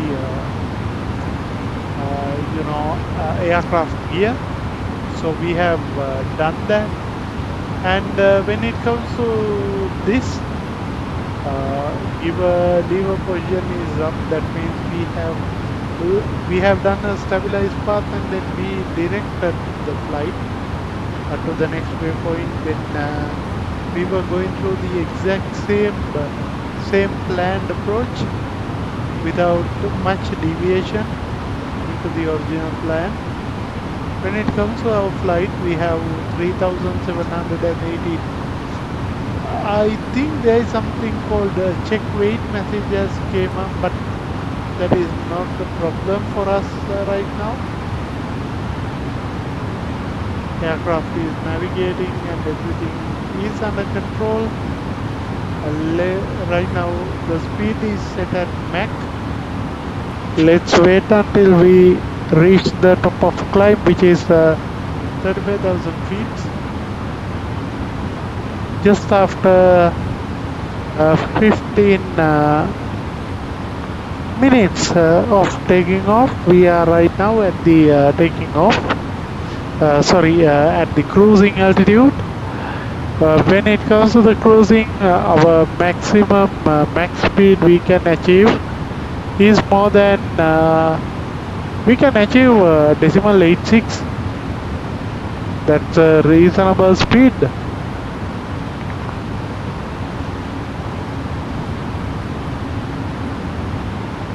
Continuously, let's go through this.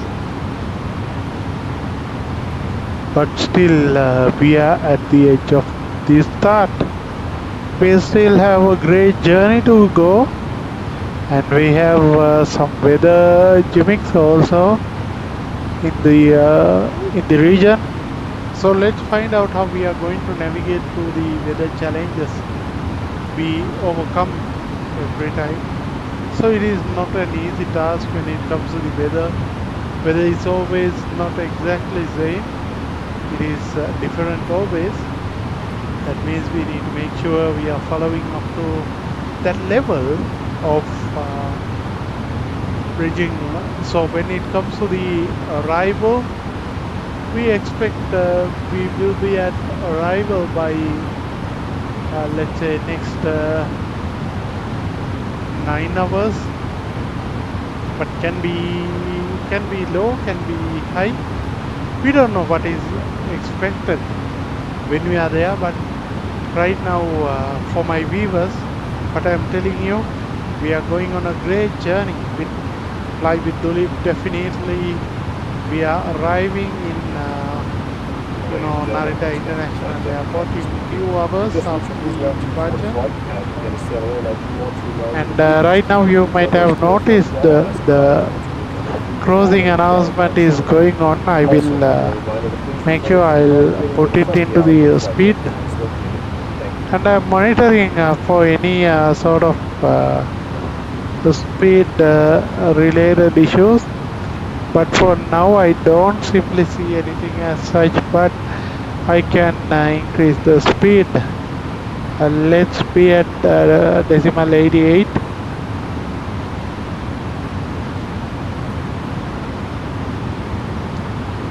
We might try to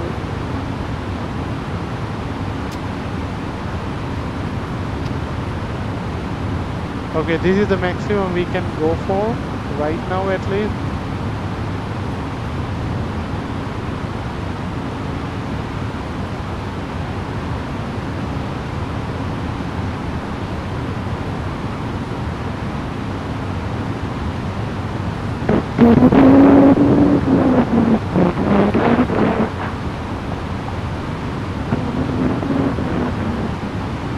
And we need to get the status of our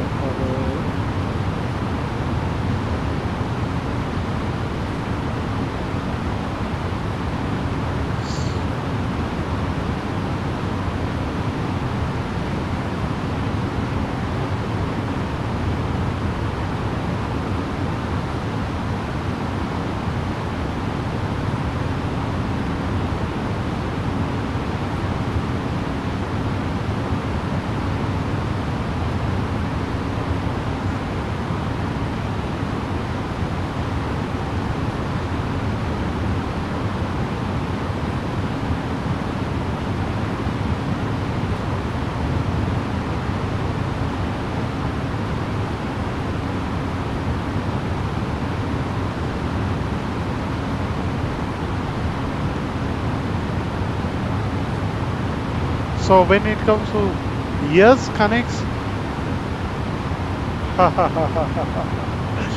that is really great to hear. You have been in this flight. That is so nice as well. I'll tell you what, when you are in a long haul flight, it sometimes could be challenging, right? I mean, what is your opinion on this?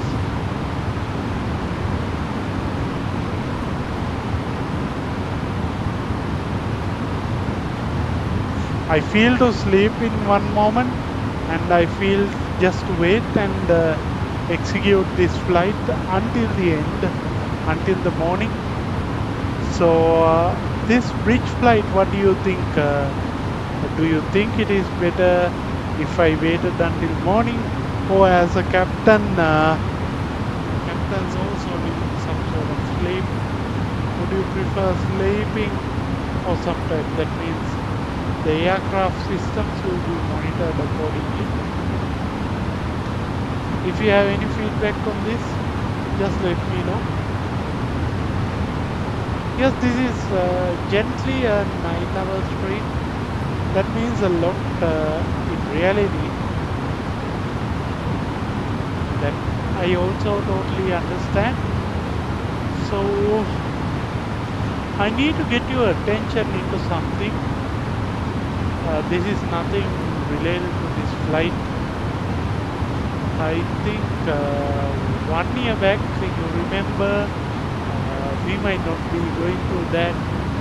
One aircraft from Sri Lanka has landed in I think Indonesia, which was departed to Singapore, and it was, over speculative when it comes to that flight.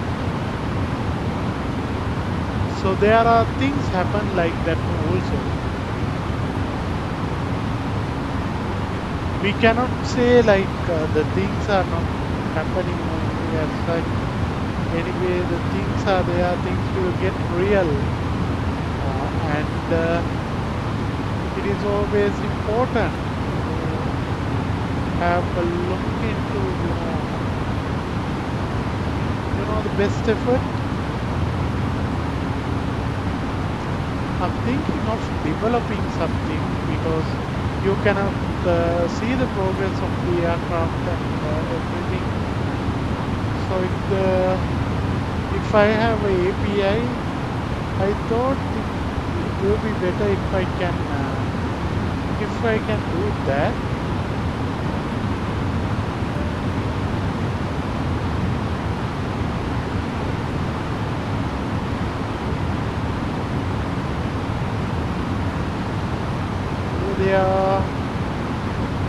There is no such option for us to develop some of this.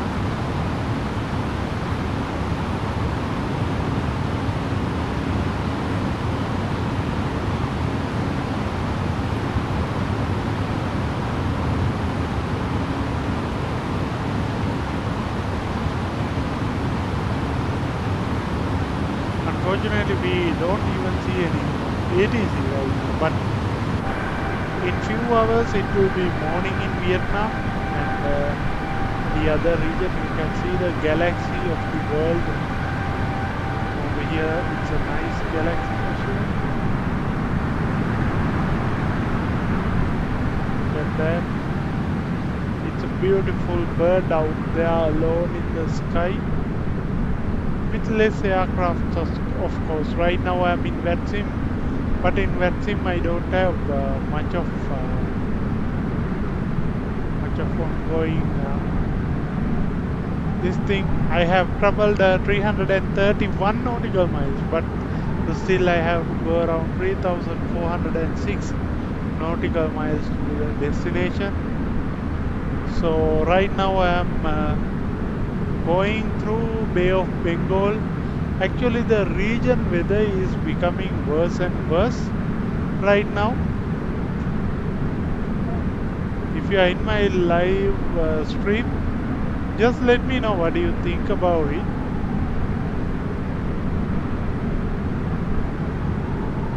This is the boring phase of this flight, I understand, but this is also a time that you can experience real breathtaking flight experience. I think I fly the long hauls very rarely, so this is one of these. And when it comes to long hauls, I prefer to run to specific long hauls based on my preferences. It depends on how it turns out, but when it comes to the number of pilots and everything, as virtual pilots that we have to put, we have to follow this.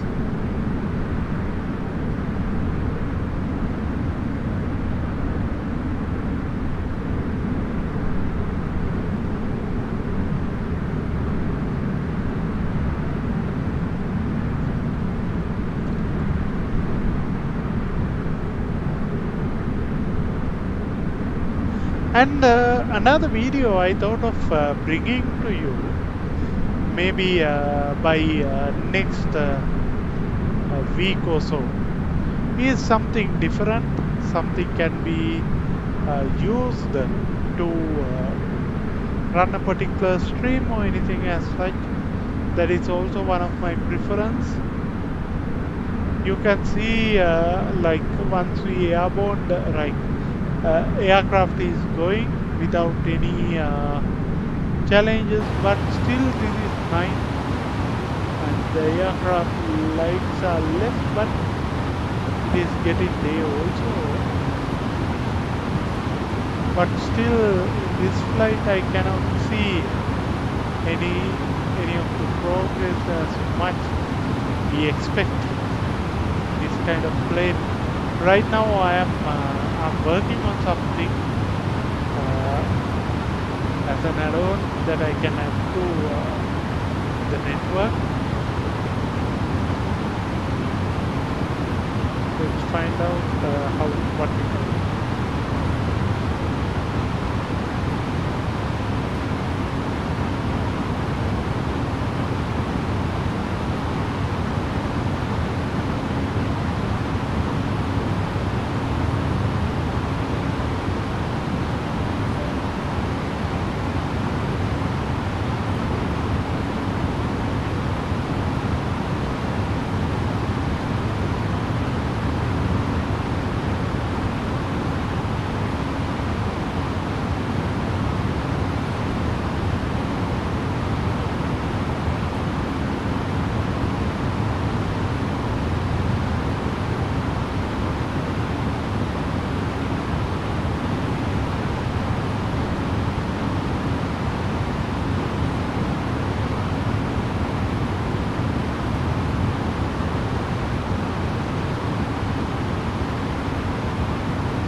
Now the aircraft is almost halfway there. I mean, still there is a lot of way to go. I don't think we can conclude within a few hours. I think we have to wait until tomorrow morning. When it comes to speed, what we are expecting is around Mach decimal 88. Right now it is around 83 max, and we have remaining fuel on board 448,600. But still a lot of amount of fuel available right now. You can see this aircraft right now flying over.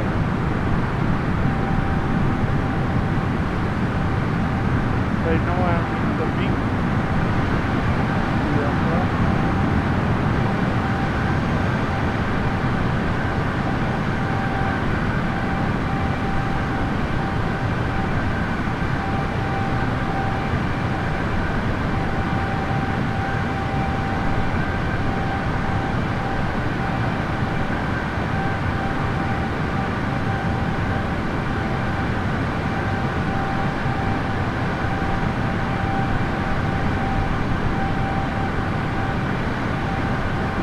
And that bird travels in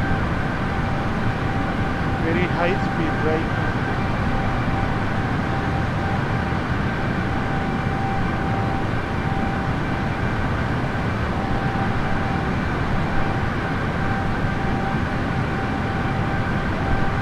Within around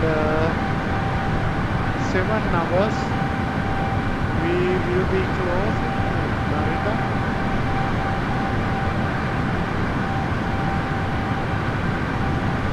That is the plan.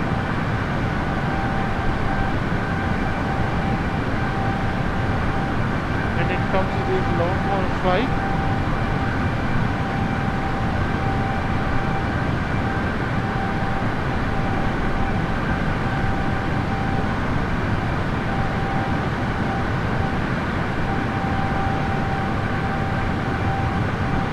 this is in bit lengthy situation when it comes to the London Heathrow to Colombo. Same way now we are going to Narita.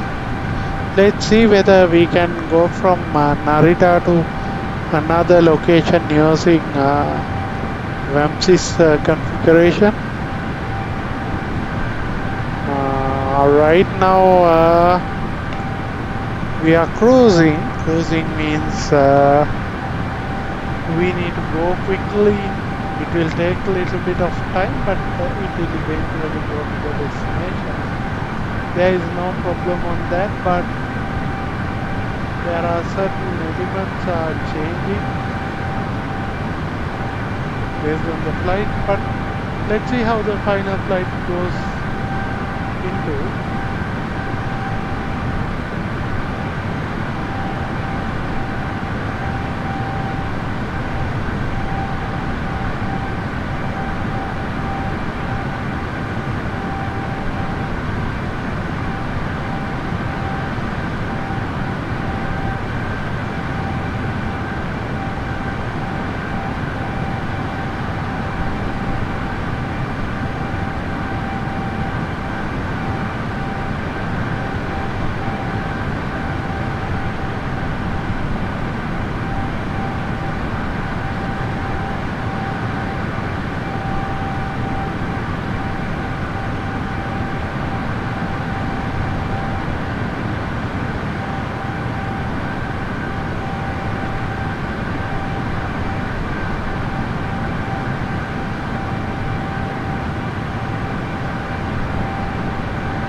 Hello, hello viewers. Right now we have a distance of 2,460 nautical miles, the total.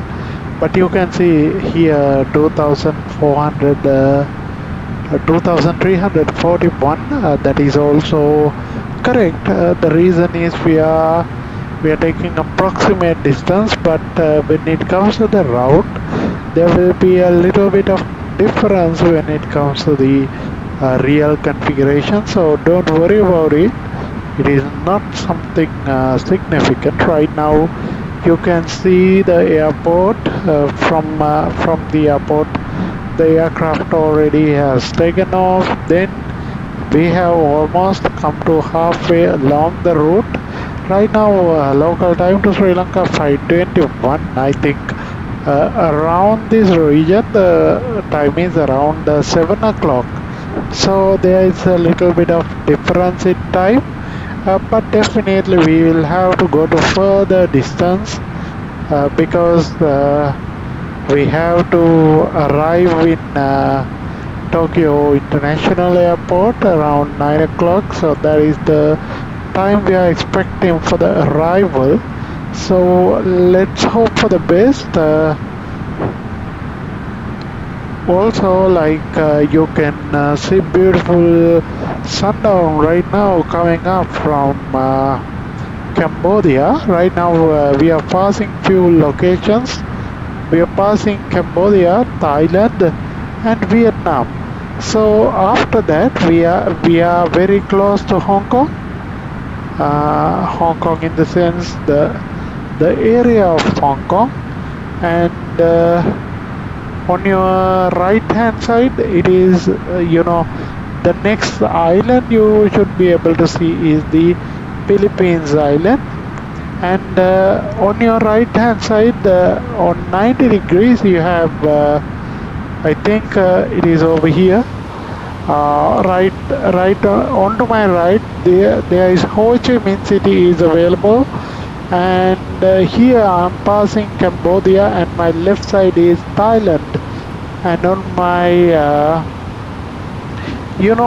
slightly left side you can see the Manila, that means Philippines islands are in the right side of me, and when it comes to my flight, then I will be going through the China. I have almost arrived in China. After China, you are getting to Japan. That means it's a whole distance I have to cover after this region. I think from Sri Lanka to we have covered up to Vietnam.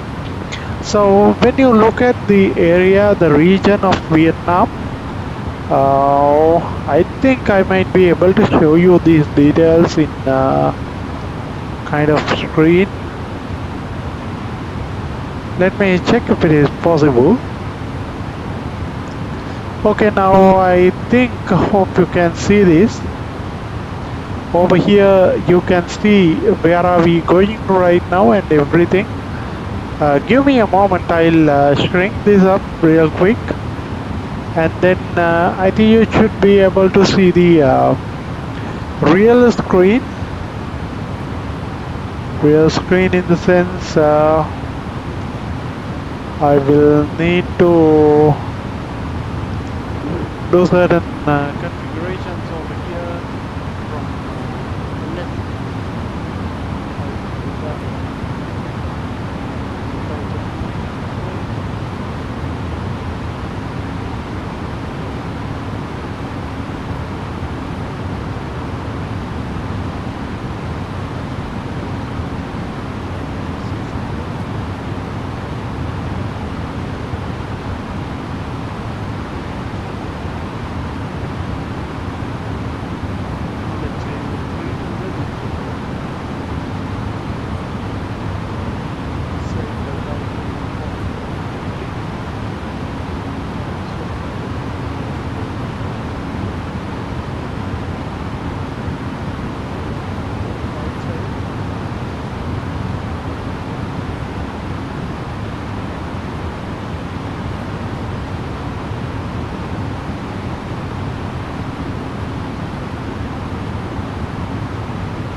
this is Vietnam.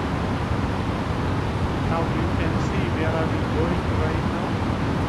We are coming to Vietnam. I think in a small screen you cannot see the full story. Let me check. This is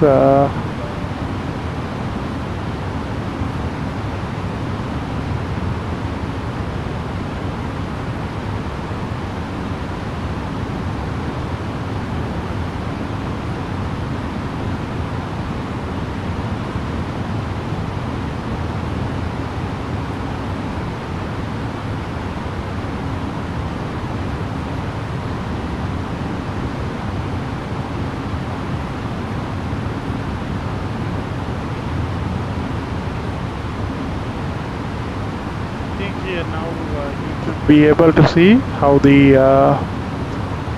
traffic works here in Thailand. So hope you can see this now. Correct. Okay. Now you can see we are passing Thailand. On our right side we have Vietnam, and I can further show you. Over here we have Manila.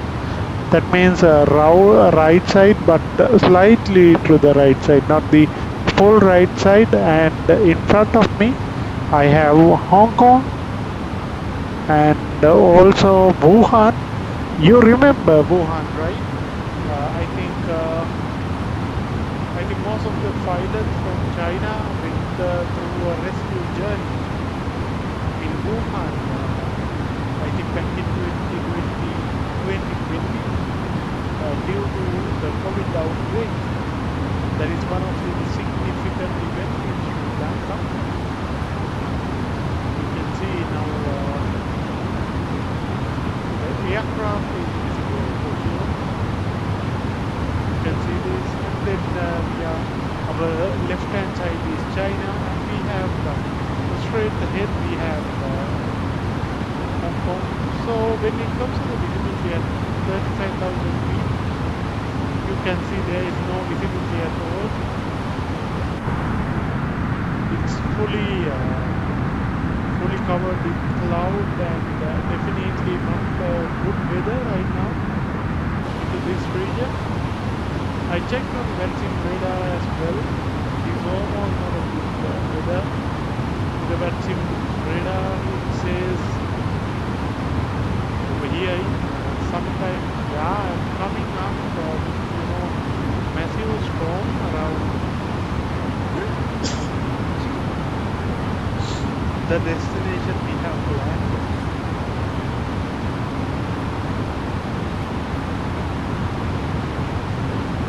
The destination is long way far across we need to travel. There is a huge weather storm coming in and coming up the route that we are flying. You can see everywhere it is something virtually impossible for us to cross as well. You can see we are facing huge headwind that will give you humongous amount of drag to our aircraft, but still it is flying better. Just came outside to see the current configuration. You can see my aircraft. Now you can see there are some, I don't know, kind of residue is already there. Windows. It's kind of that flying vehicle, like rocket kind of a thing. When it comes to this exterior, you can see it is very premium exterior right now available. But when it comes to this A330, this is not the exact one orbited in Sri Lankan Airlines. That is A330-200. Unfortunately, I don't have A330-300 with me, and I have A330-900 with me. That is the reason why I took this stance.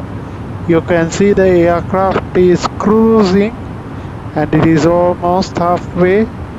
and the speed is 488. 66.1 is the heading.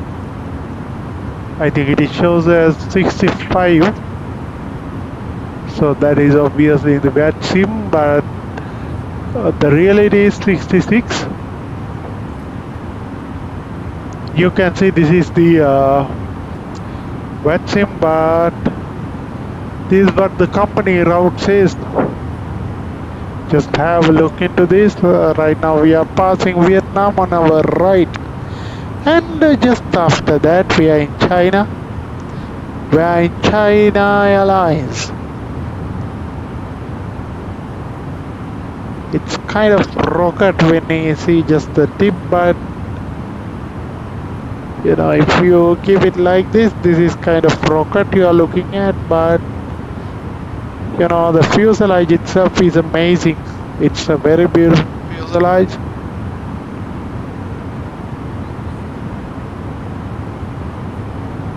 The aircraft is cruising at this dangerous weather.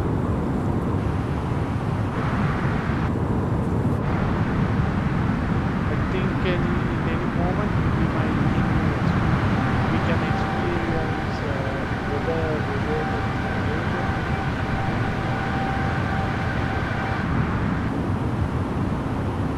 I need to let my captain in. He's outside.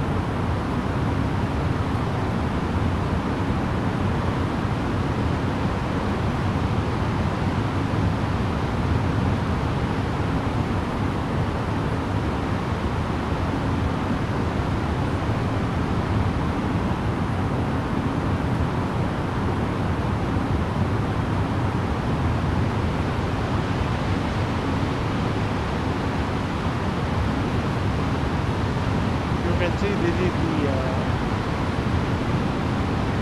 inside the part, but all are controlled by code. You just see the visual part of it. Look at this.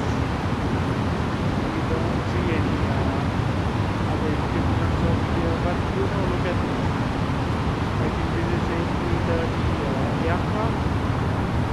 Checklist over here. 1 second, I will share it with you.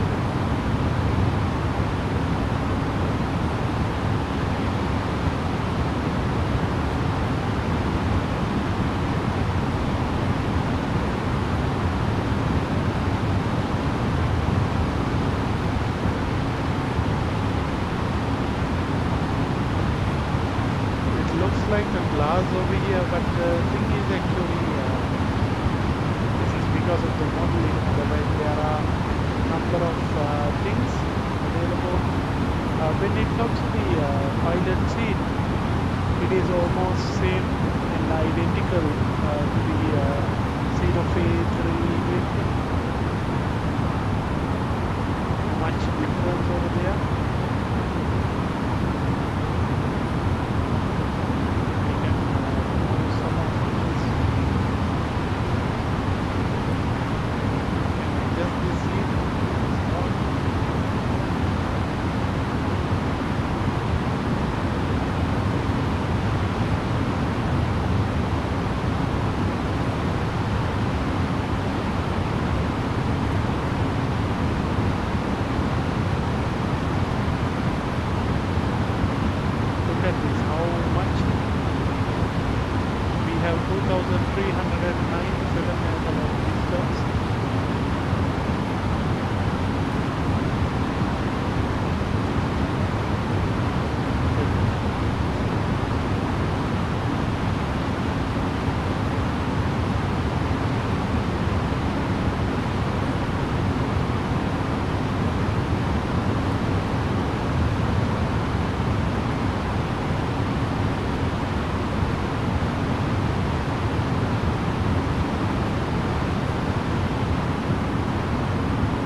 finally I was able to make it, and right now I'm back on track for this journey. This is not a small journey, actually we are going to China. And China, right now we are passing China to Japan Narita International Airport. Right now we are almost passing Laos, and after Laos we have China. On your left hand side, what you can see exactly is China. So after China, another, I think we have little time over here. Afterwards we will be in I think 4 hours and 27 minutes, plus or minus 10 minutes we will be there, but everything is okay. Right now the time is 5:47. We had a little bit of issue, but we managed to successfully recover our aircraft from that danger. Then I can try go once outside, but try get in, I can't. That is what exactly happened to me. That is the exact reason we have this. Go over here, go to pilot, and this is the pilot, co-pilot, landing kind of views are there, but we can definitely go to instruments. Now yeah, it's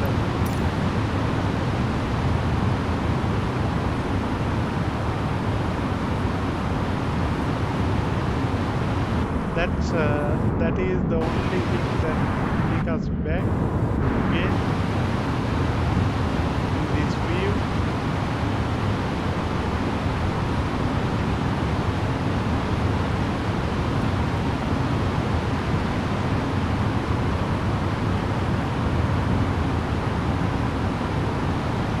I think the next task could be recovering the pilot view. It is outside.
China, in the whole China, we do see a challenging weather pattern. Actually, there is a lot of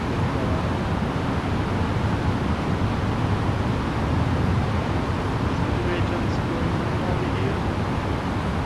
And, we have our destination over here. That is Romeo Juliet Alpha. Romeo Juliet Alpha is our destination.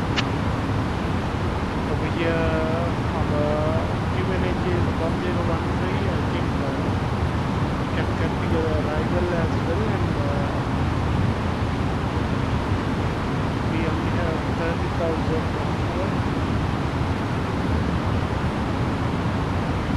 Only thing is every movement in this flight is tracked. So we need to make sure our positions are managed, configurations are done. Still, my speed is 498. I'm expecting a little bit more than that.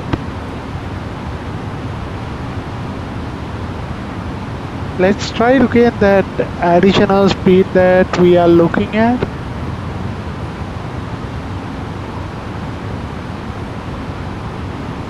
Right now we almost at halfway of our flight.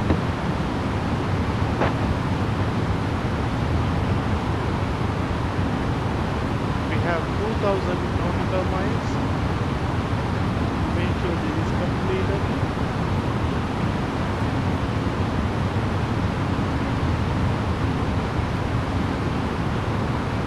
We are passing through the China, and then we are coming to the other part. When it comes to these flights, it is always challenging. There are several reasons. One thing is the weather situation right now. I tell you what exactly happening in this weather sector. Right now we have severe weather conditions in China region. I think obviously that could be same in real world as well. I mean, I have some confidence on this.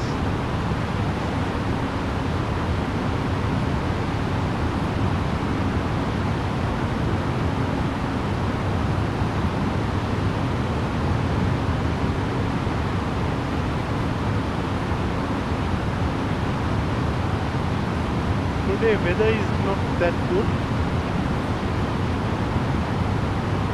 Okay, I'm just looking at the China's weather.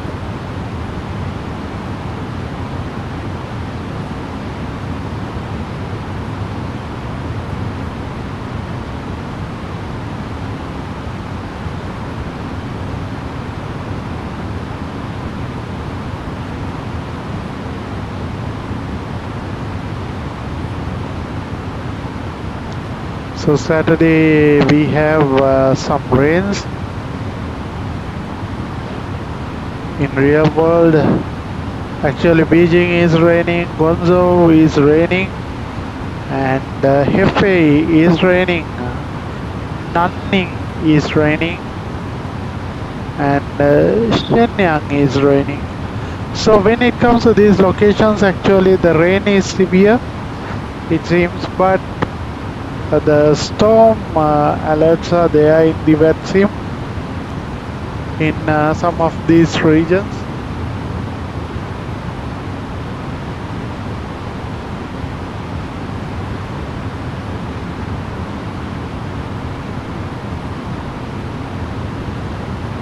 Okay, look at this.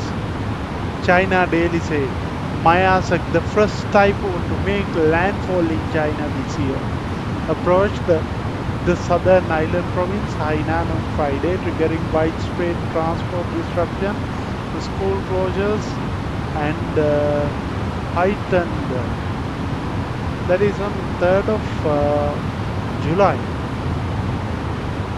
Transport disruptions, school closures, and heightened warnings for flooding and geological disasters. The storm was located about 155 kilometers southeast Lingshu, the autonomous country, early Friday, with a maximum sustained winds of 85 kilometers per hour, according to the Hainan Meteorological Service.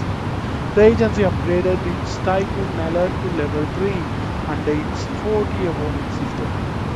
Moving northwest at 10 to 15 kilometers per hour, Masiak is expected to strengthen slightly before making landfall between Sanya and Lingshu on Friday afternoon, bringing winds of 83 to 100 kilometers per hour.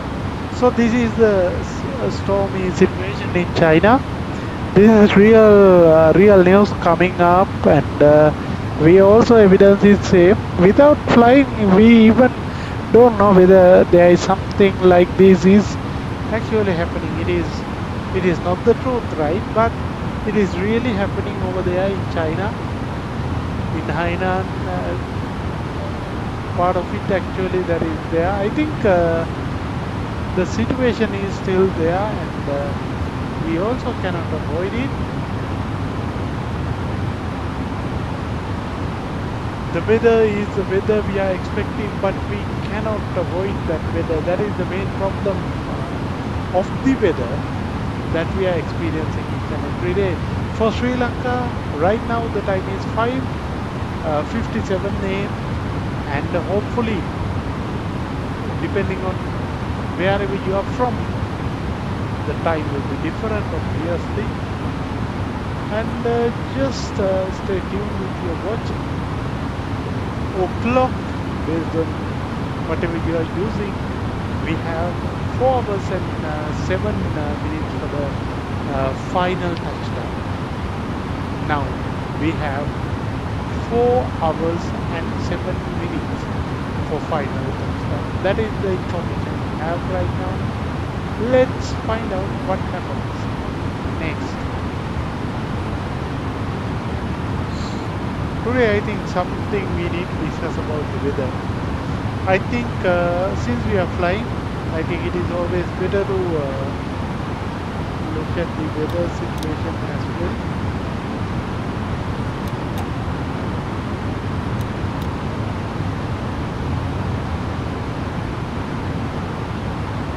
We have half of the journey, that means almost 2 hours.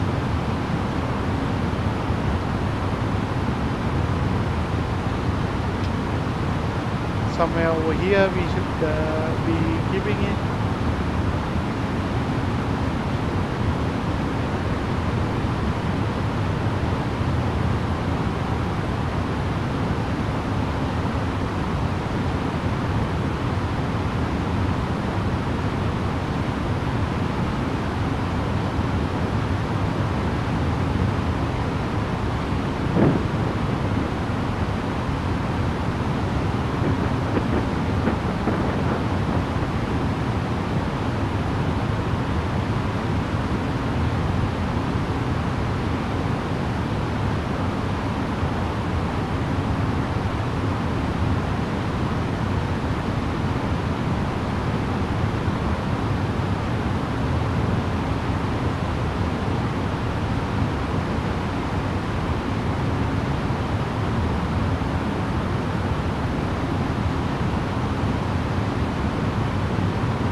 Right now I want to give you a time update on the current situation. Right now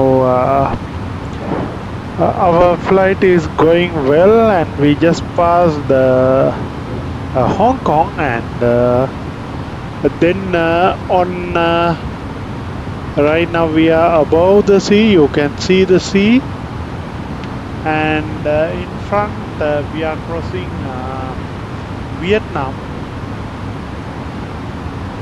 Sorry, the Taiwan. From Taiwan we are turning left side. Actually, you can see, I think within 320 kilometers we cannot see our turn, but after we just passed the Taiwan, we can turn left side, or maybe on our right we should be able to see Taiwan. Let's see how it is going to be for us. And if you look at right now, we just started our day, and that means we are flying again to our destination. That is the purpose. Right now we have done the cruising. We need to do the configuration of the flight. That is what currently remaining.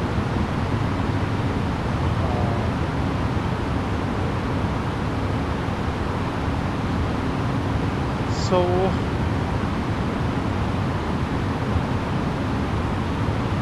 that is what we are trying to achieve right now.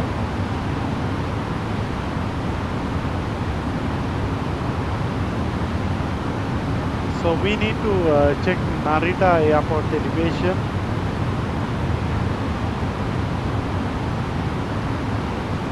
So when it comes to the airport at Narita, it is about 135 feet. That means 435 feet configuration for landing. We need to maintain 435 as my radio, and my QNH is gonna be still. I don't think we have ATC 2991.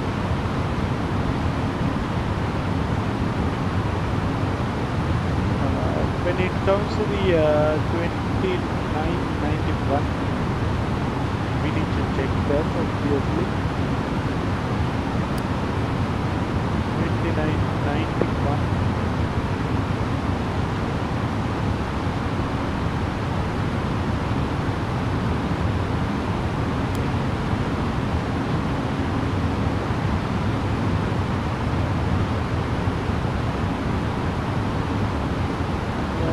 Let's go back.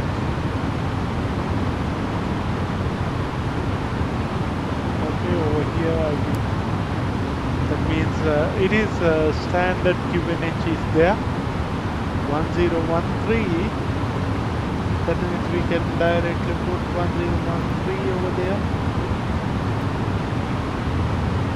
And when it comes to the Narita temperature, that is 24 Celsius, and looks like they are following the US approach. This is the first time I'm entering in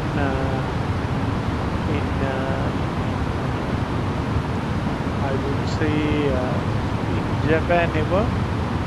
Right now it is 180 at 180 degrees at 3 knots.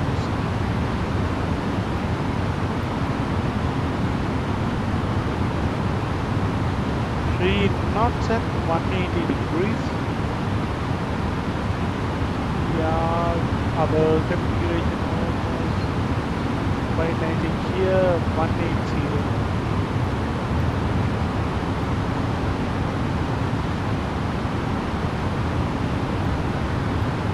I would select 180 and 003. The wind component is for now is not up to the level that I was expecting. We have some fuel remaining for our remaining journey. We don't have much time to travel now. I think probably we might have some extra fuel as well. I additionally loaded even 2000 kilograms of fuel. That's it.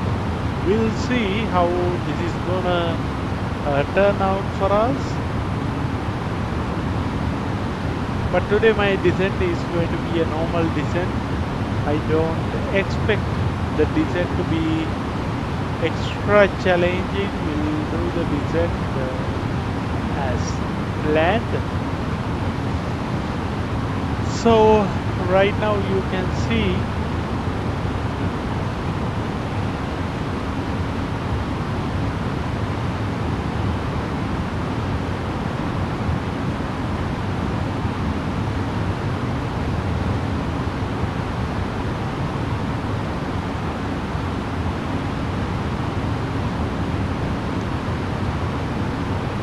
as you can see, we have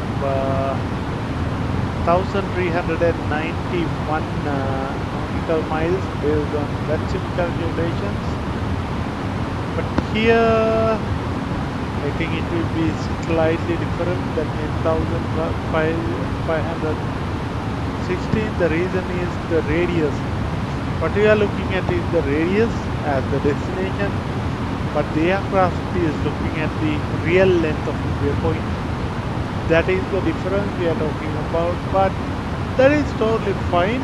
So let's find out what will be the time the arrival during the landing. So right now we are in the flight level 350 and we have standard QNH ready with us on board. We still have a lot more to go. We are just passing. You can see we are seeing China's border extended from us.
We are getting RKRR center. That means engine control. I think I remember once I came through engine control. I think I came through engine control when We are arriving in, I think, Taiwan, or maybe somewhere around that. And I also want to mention you, ahead of us, you can see that land. So if you are wondering, the land you are seeing in front is the Taiwan. So it is the Taiwan. On your right hand side you have the land. It is Taiwan, and the left hand side it is China. And the importance is, now from Taiwan we turn slightly left, and I think we once went through this Ichion control, but for us I don't think it is useful. Ichion control is a little bit far away, but when it comes to Shanghai, Shenzhen, I passed the Shenzhen, and then Shanghai is on my left hand side further up, and with that I can also go to South Korea, and I have Japan as well. So that being said, now one part of Korea, the North Korea, is going to be bordered towards Beijing and then to North Korea. And if you look at Japan, it is in between, it is beyond North Korea and South Korea. But South Korea and North Korea, especially in the center, that means in between China and Japan, South Korea and North Korea is located. The geography is just identified through this engagement. Now, when it comes to this, actually our destination, estimated time for destination is 2 hours and 55 minutes. And when it comes to our destination, it's much more the same distance in between Singapore and Sri Lanka, more or less.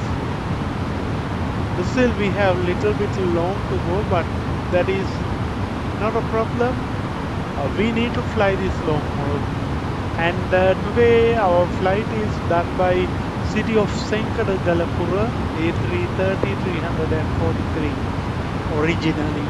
That means it is not exactly the same flight, same plane or the fuselage we are going to use, but the aircraft destined to this flight is City of Galapura. Galapura is located in Kandy, I think Kandy.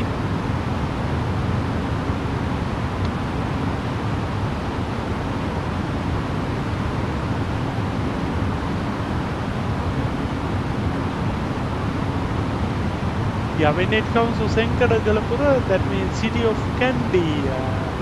Aircraft is traveling to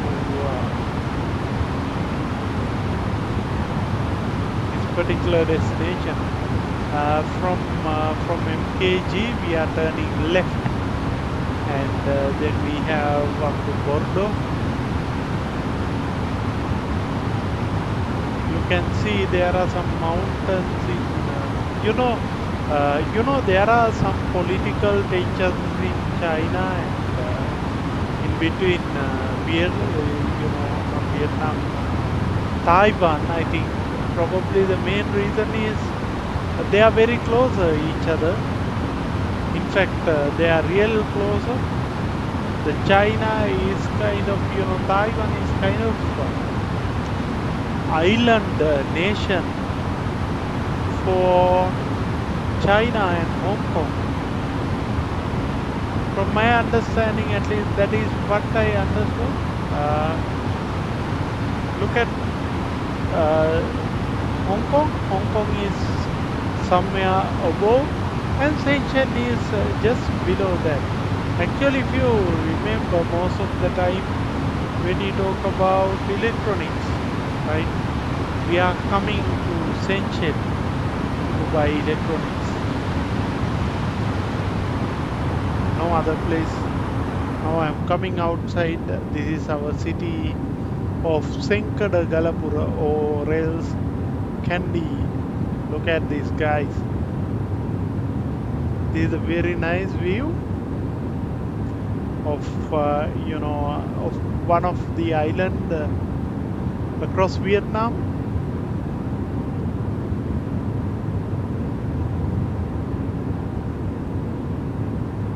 If you look at this island, I'll tell you the name. I cannot tell you the exact name, but the particular location you are traveling from is called as, it is related to China, only thing is it is named in Chinese letters. We cannot understand anything, but it is called as RKCH. RKCH. Let's find out what is it.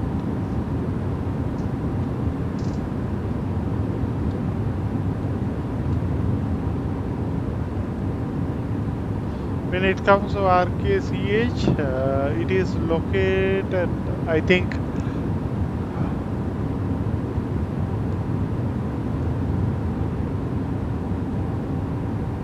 okay, RKCH Namji Airport, South Korea.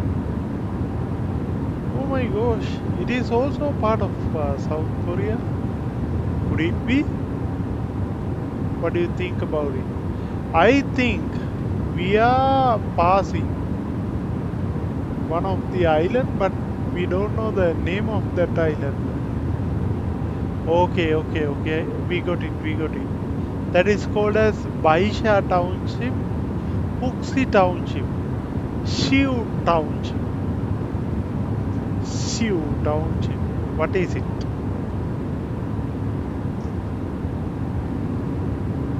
That small area, it's a very beautiful location called Shiu.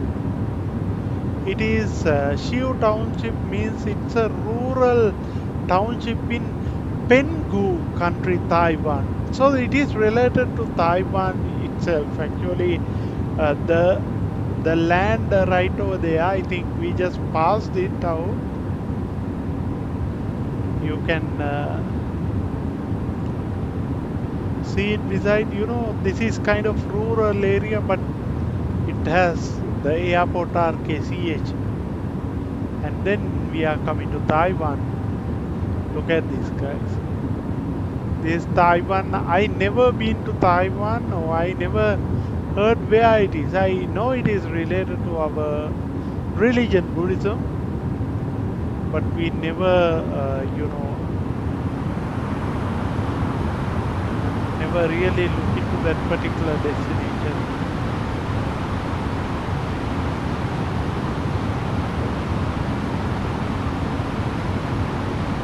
Taiwan is an amazing location. What I can understand is if I can come physically to this particular destination, I will be more than happy.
another 2 hours is there. This is sleepless flight which we have taken after today. Now it is almost daytime and we have very beautiful Taiwan on our right.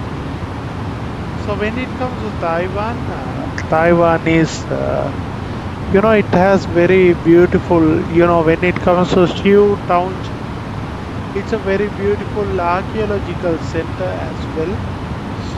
It is about like 18.714 square kilometers. Major scenic spots include some forts and lighthouses. I feel when I see this city, I feel like I'm in Spellbind, the TV series which we watched in our childhood. I think that is the same exact thing I recalled when I saw that particular location. The location especially is very important, very nice location, and I think we have relationship to Taiwan in terms of the Buddhism. Buddhism is one of the philosophy that we are following, and we have some roots in Taiwan. Let's find out what is it. Siu Township.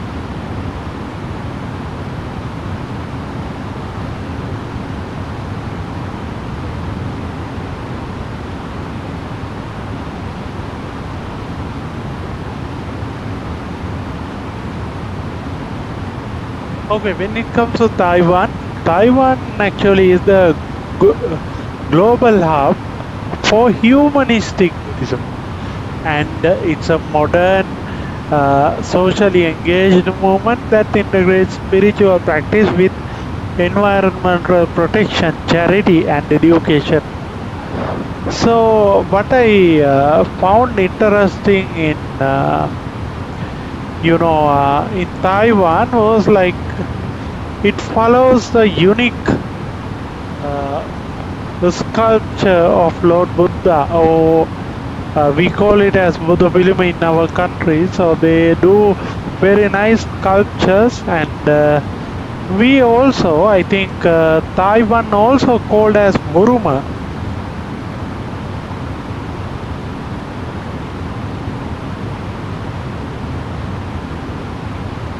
Now, Burma is Myanmar, but it is a different place. Taiwan is an island nation in East Asia, while Burma is a country in Southeast Asia. I think we haven't go to Burma. I think Burma is where we are going, right? I think Paro is at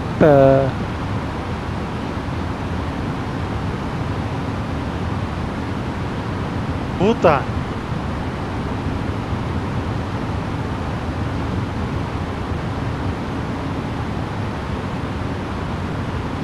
Is Bhutan and Burma same? No, they are different places. Oh, Paro, Bhutan, city of mountainous country of Bhutan, famous for stunning valleys. Okay, Burma is where it is located in Myanmar.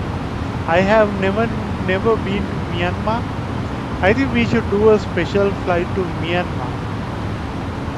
So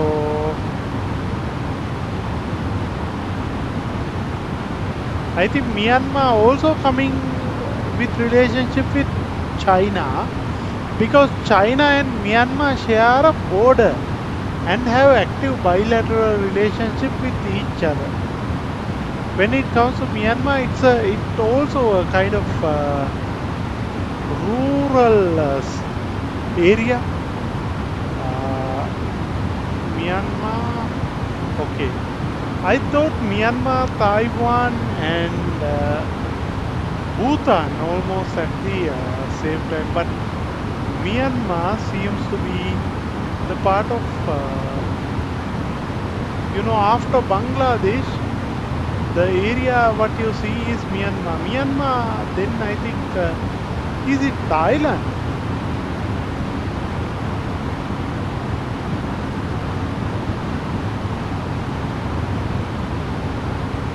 No. Okay, Myanmar and Thailand are two distinct, independent. However, they are direct neighbors. Myanmar, formerly known as Burma, is located west and northwest of Thailand and share border with Bangladesh as well. So, and Taiwan also have a very close relationship with Buddhism. Because people used to fly to Taiwan. Mostly Sri Lankan citizens are flying to Taiwan. We have witnessed that, we have heard that, but we never had any sort of relation to that. But they are also from China, right? Because they are also coming from China.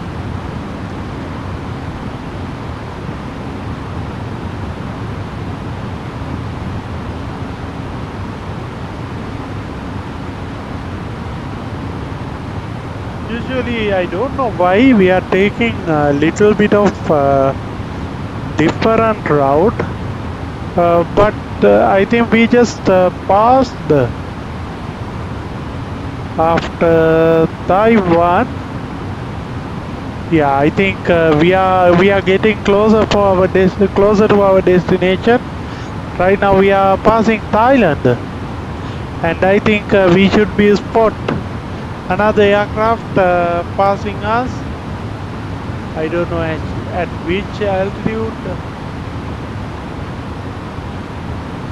Maybe we cannot see, or in a moment we should be able to see that.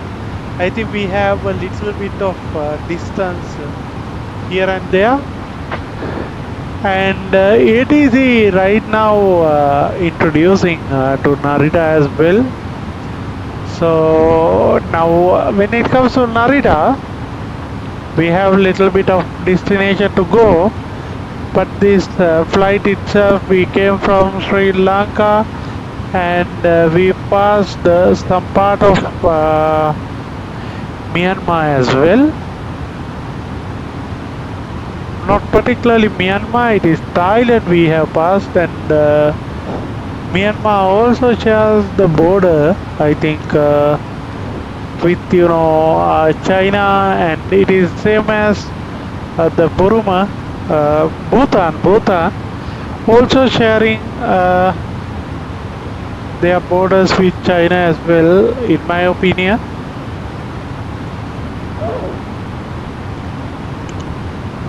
So we are coming closer to our destination as well. Tell us, what do you think about this flight? Now we are getting closer and closer, and I hope you will be a person, or you will be a person who will be flying with me today. This flight is going to be very amazing, and this was a real-time flight, and I think you remember that I told you there was a conversation happened between the departure, mainly from the taxi part, that there is a small rain was there in Sri Lanka. Now that rain has become a real thing, and you can see our timelines are getting tallied with each other, what you can see on the video. It is a new feature I have introduced right over here, exclusively in Fly with Dulip. You can see this new experience on top.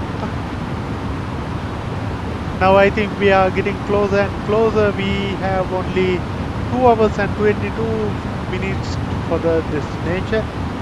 So what we experience is the same in the dashboard as well. That means we are getting moment by moment we are getting closer. That is obvious. You can see that either from this or the EFB. You can see how this is behaving, but we don't know what is the weather right now. Look at this. We don't have much strong weather. in Narita. This landing is going to be smooth as ever. Look at this is Taiwan. We are going over Taiwan and I think over there one flight is about to depart or arrive. I can't anymore see that flight, but this is the runway available in Taiwan. But look at this. Taiwan is an island. I think it is little bit bigger than Sri Lanka.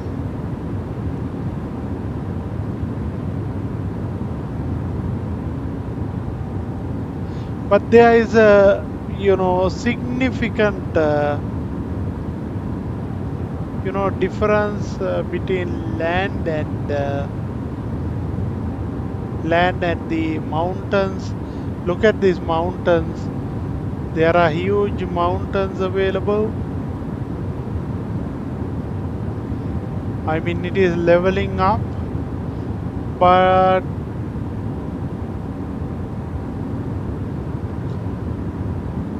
still it is not as well.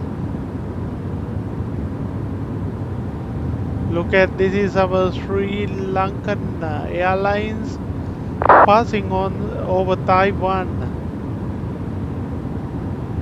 This is my evidence that I am passing over Taiwan.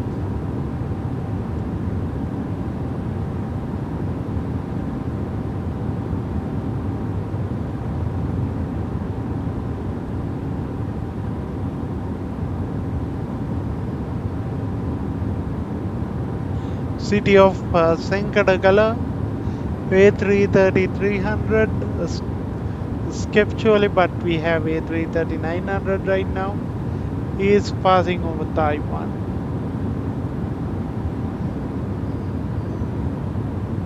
I think we are just passing the borders of Taiwan.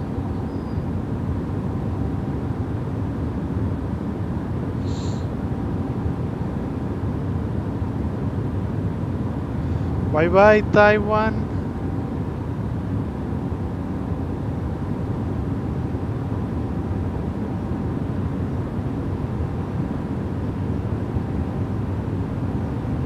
Only problem is once I came outside I cannot get back in. I need to get back from the place I have came from. Look at this guy. This is my Airbus A330-300 aircraft.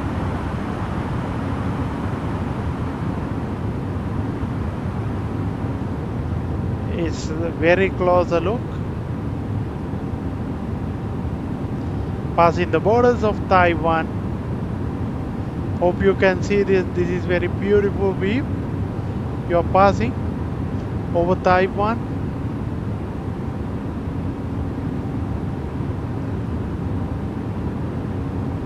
If you have any comments, please let us know.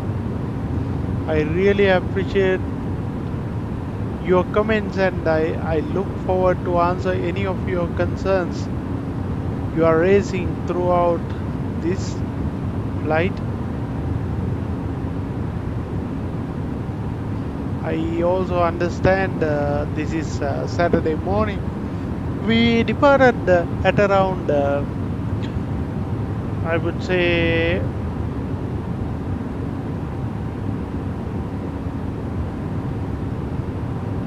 1 o'clock from Sri Lanka time, but now the local time to Taiwan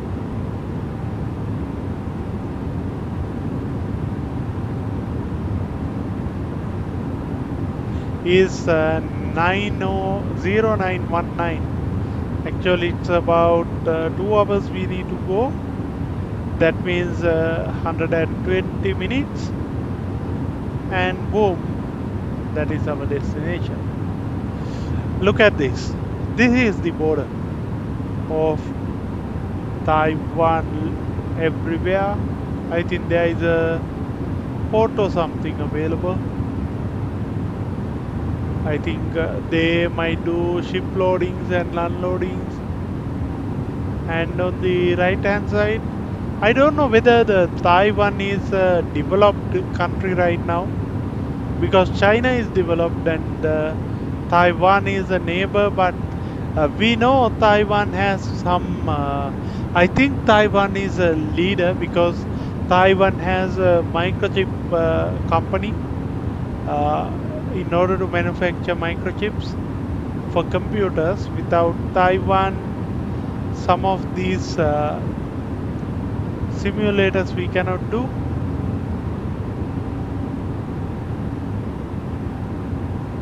Now I think there is a bit of white space. Oh, now it is not there. I think maybe we might need to turn on the anti-ice. Otherwise there will be a challenging situation can come up.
I think pilot and co-pilot windows are outside right now.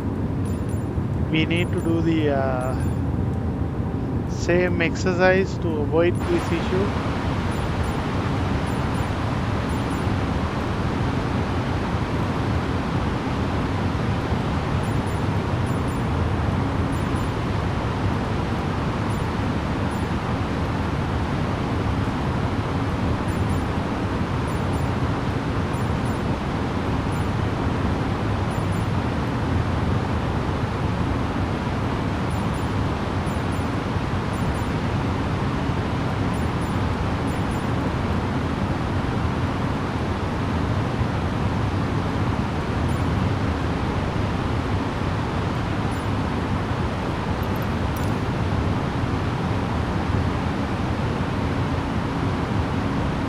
Sri Lanka right now there is a rain.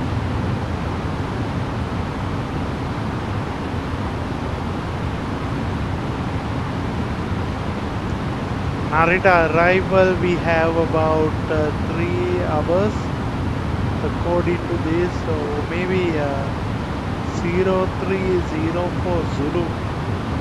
That means the time, the Zulu time, plus 3 plus 8, that means 11 o'clock. It will be 11 o'clock when we arrive in Narita. So unless otherwise you go through this whole journey, you cannot explore, find regions as we did short while ago. Now you can see we are passing Taiwan. I forgot that most of the equipment manufacturing done in Taiwan for semiconductors and everything. However, there is a war between Taiwan and China. I think US supporting Taiwan. Now I remember certain stuff. Taiwan is a country that I have heard of but never explored.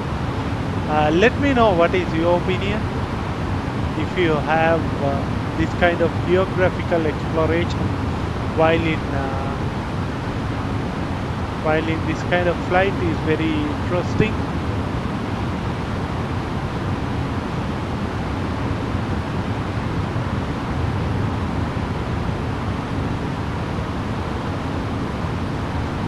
It is chilling over here, little bit of rain together with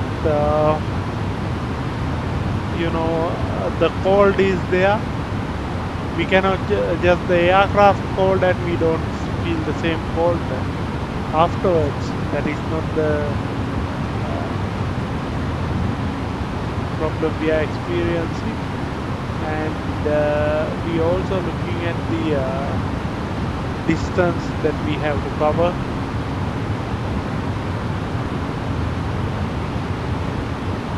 I think since we have passed Taiwan, only land that we see is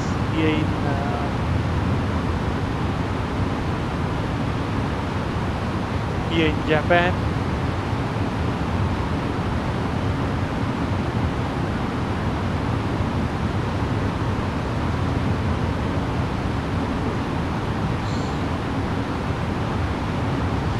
But when it comes to Sri Lanka, actually China is much more closer for us. I mean, what I have identified through this, what I thought was like I need to do a flight from Narita to USA, maybe KJFK. It is a very long journey. I think it could be 18 hours or so, but that is something interesting to do. I came across from Sri Lanka up to a certain distance. You can see this distance, but if we went to UK, the time is totally different. I mean, it is also a very distant location. And when it comes to USA, it is 5 times of the distance we traveled from Sri Lanka to Narita is going to be the distance between USA and Japan. So whenever we are going, we should be going to the land, closer to the land. That is how it should be virtually. You can see right now we have passed everywhere, and we are coming up with our final. If I leveled up where I have started, where we are ending much more above India as well. India and Japan is not in the same level. Japan is little bit high level. I mean, from the altitude. Only problem is I cannot wait until the landing. What I think it is better is I will disconnect my VPilot for now. I think you will not be able to see the location reporting afterwards. Unfortunately, we'll have to do this.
Okay, we have a new update. Right now we are at about 240 nautical miles away from Narita International Airport, and we are getting ready for the landing. That is what happening. Still we haven't started our descent. Our descent will be at another few kilometers. Actually, there are few waypoints to be completed, but look at the surrounding. There are lots of clouds. That means the weather at the destination might not be the exact same destination that we expected to have with Narita. So that is something obvious that we have identified so far. Apart from that, our expected landing will be happening within few moments from now, and I think we have about 19 minutes time for the arrival in Narita. Right now everything, our team is getting ready everything for the landing, and so far everything is good. Right now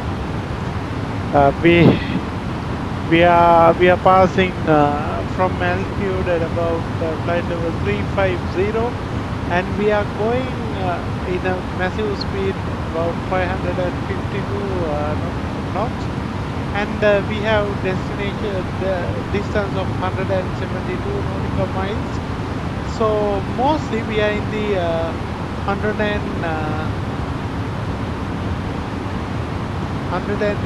nautical mile range. That means what we have right now is 160.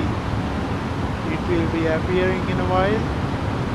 We have 1, 2, 3, 4, 5 waypoints up to the arrival, and we don't have any ADC available so far, and we will proceed as usual. So that is the briefing for our viewers and the trust officer. And in a minute I'll be announcing my cabin crew, and my cabin crew, and also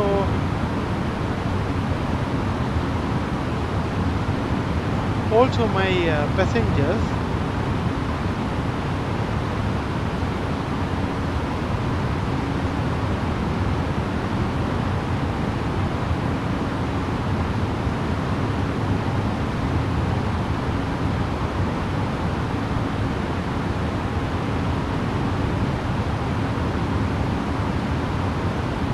That is something coming ahead, and we will be starting in a while. So some time, I think within next few moments.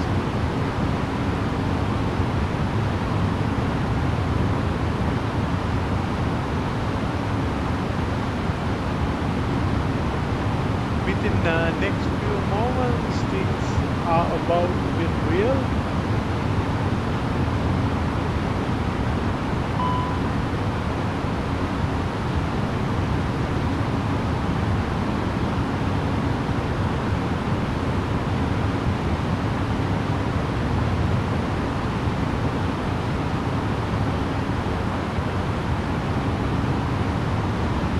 I think our fuel is at low level.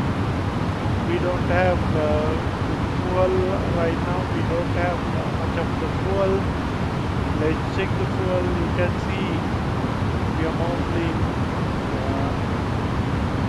our full fuel is around 4,856 kilograms of fuel we have.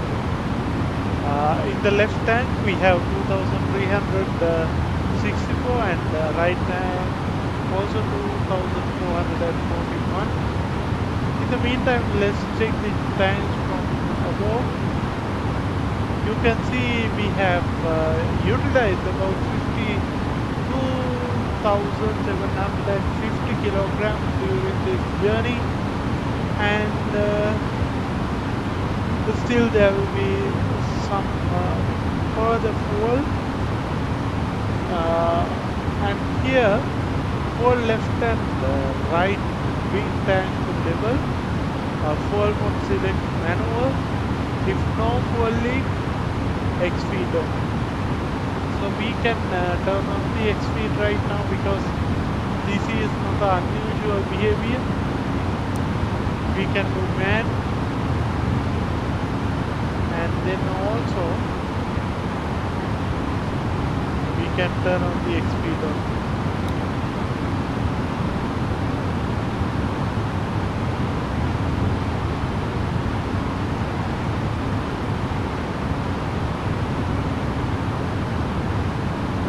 More or less this is kind of gravity feed right now. We have the edge level fuel right now, but I think decently this volume will be sufficient for the arrival. Let's see if in case something happens, but I think it will be okay for now.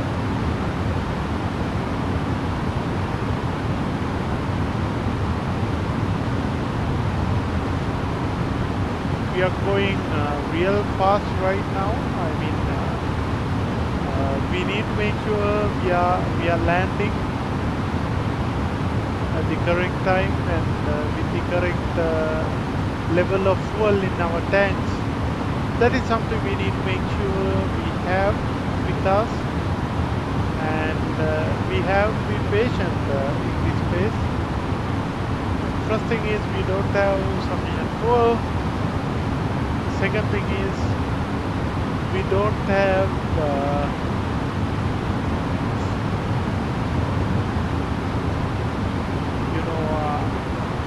sufficient time to descend as well. But right now we are in the 160 angle, and if you look at this, in several minutes we will be at around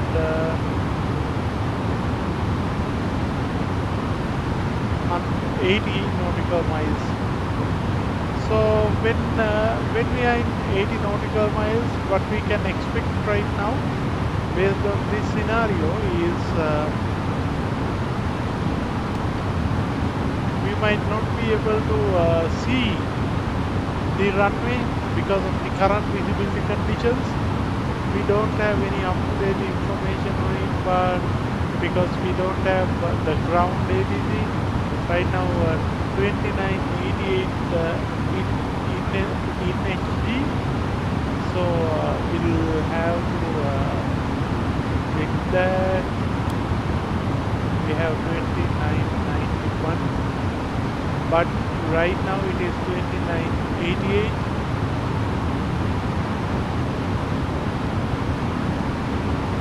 Let's look at the QNH 1012. Here also I will make the QNH 1012.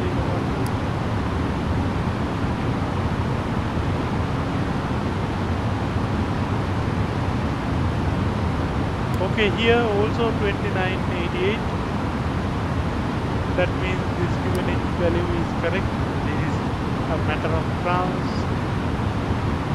translation of this thing.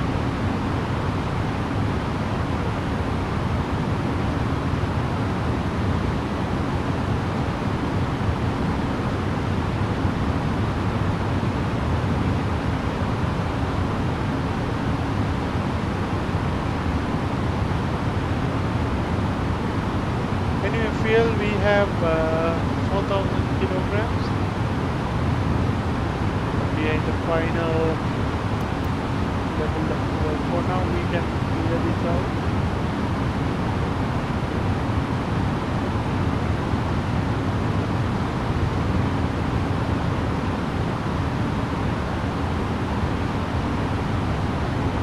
It is always better to be in a particular altitude. Right now we don't have to descend.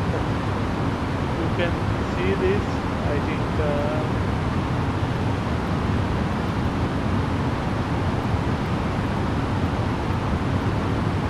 we have a little bit of waypoints over here.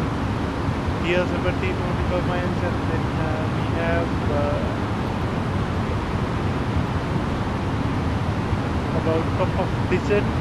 There will be some distance, and thereafter we will have maintained the same altitude until top of descent. And when we are Gaudi, it has been 290 something. Let's keep the altitude also safe.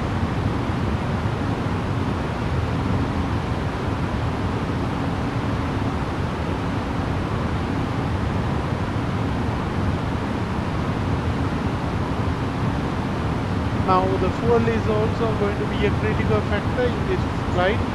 This is the final phase we are going to cover up today. And from Colombo International Airport, Tokyo International Airport, right now the plane is about to arrive in Narita International Airport in Japan. So I think stay tuned. It is the best thing. Right now we are quickly arriving. Even we have come up to the 80 nautical mile curve. That is something great. In few moments we should be able to see the runway again. So I just came in closer so I can measure the distance without looking into anything. But from here, when it comes to the distance, I have 117 nautical miles. Let's wait until about another few nautical miles to go. I think here we have a feature in fly-by-wire. We can see when we should start the descent. That means that is going to be 110 nautical miles based on the current altitude. The angle about 3 degrees.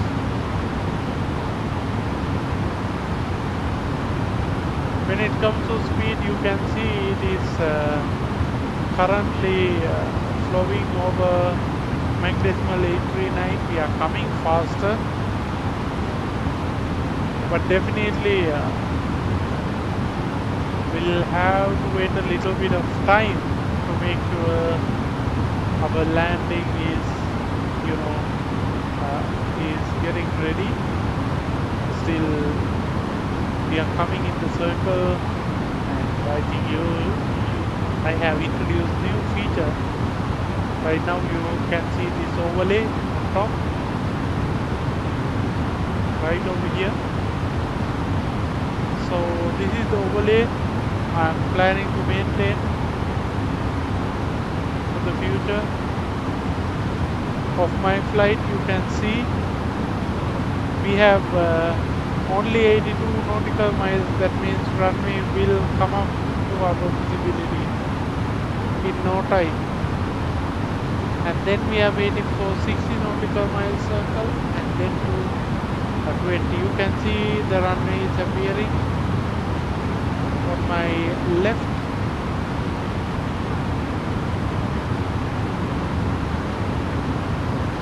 Even we can direct Venus.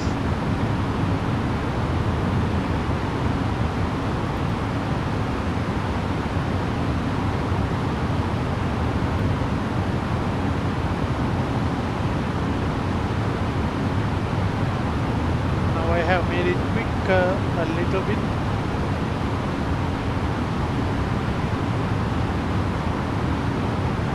And here comes my top of descent. Venus. From Venus we starting our DMER. You can see rotation. Rotation. We are going to accelerate to pixels, and from pixels we decelerate, and then group, polar, Bokar, and then likewise we have we have likely distance over there. So right now we are coming through the Venus.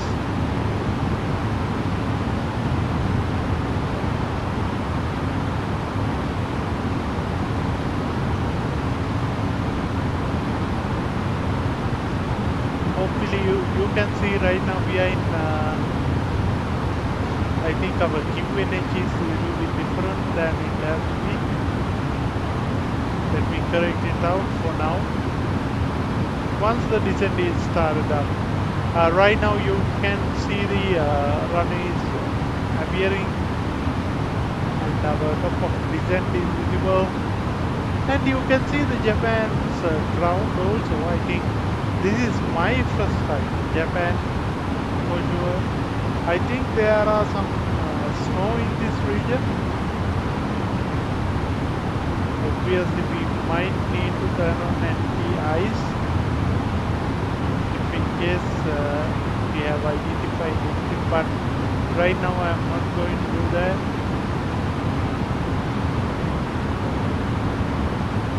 And we have about 136, so we will be at after Venus we will be at Gaudi. From Gaudi we are in top of descent.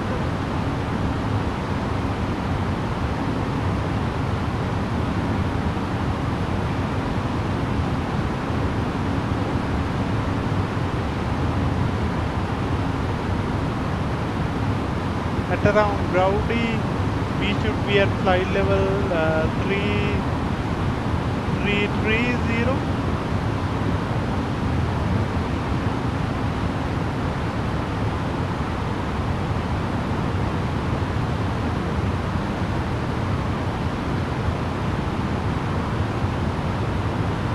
Ladies and gentlemen, we have begun our initial descent to Narita. In preparation for our arrival, please ensure that your seat belts seat back in a full upright position and your tray tables are stowed and locked. Please verify that your carry-on items are securely stowed either under the seat in front of you or the overhead bins. If applicable, add details regarding Wi-Fi electronic devices. Please conclude any of use of in-flight internet services. It will be disconnected shortly. Please ensure your seat belt is securely fastened. Our flight attendants will be passing through the cabin shortly to conduct final compliance check and to collect any remaining service items. Thank you for flying with us. We will be starting our descent. We have started our descent and we will be starting our major descent in few minutes. Thank you very much for flying with us, the Sri Lankan Airlines. Right now our flight level is 330, but still we are at Venus. By Venus we should be at 327, so make sure we are in 320.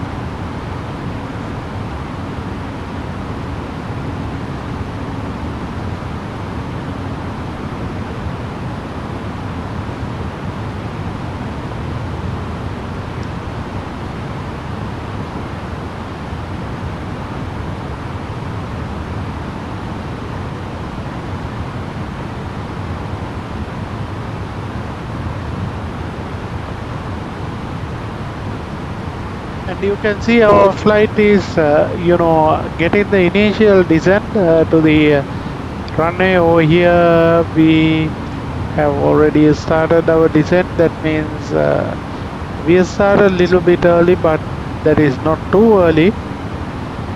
We are almost, I think, only few nautical miles. That means 7 or 8 nautical miles before we started our descent.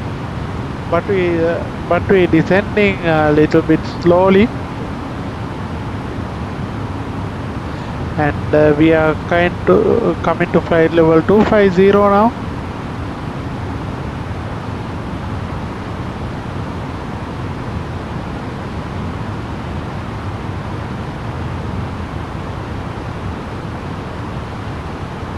Hopefully you can see we are coming to the descent.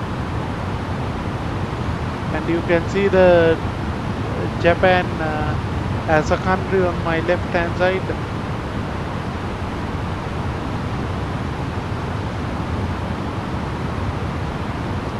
Maybe we are coming to flight level 220.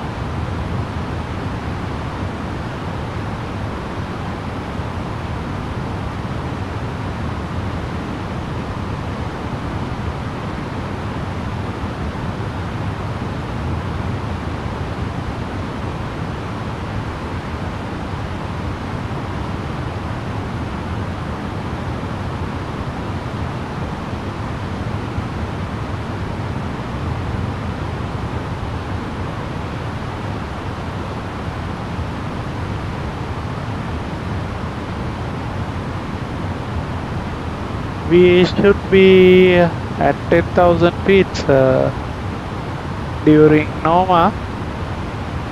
Noma is our second waypoint. I think we can initiate down to 10,000 itself.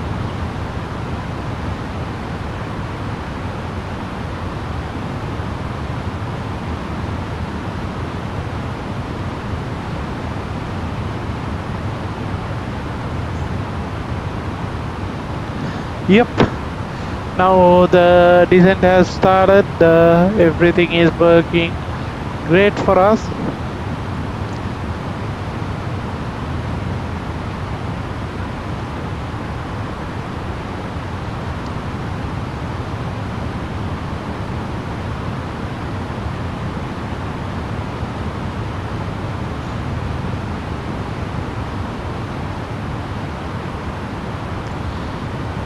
But I think it is better if we can have little bit additional descent rate, but I don't take it too steep today, but I want it to be at considerable speed. Today I'm taking A330-300.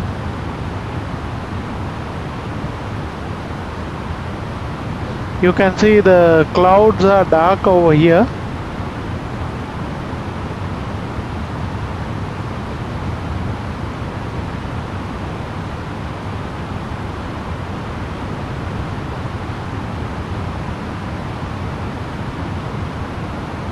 By Noma, we should be at 10,000.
For us, this is kind of quick approach. Right now we are at 17,600, and over here we are expecting to be at flight level 100. You can see this is I think we are circling above, little bit above main Tokyo city.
we are waiting on VATSIM, but we don't see any.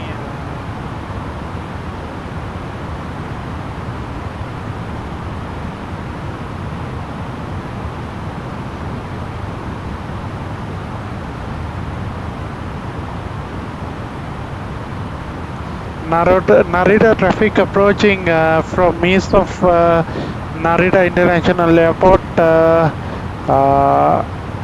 on downwind. Okay, right now we are at 6,000 and now I'm going to manage my speed down to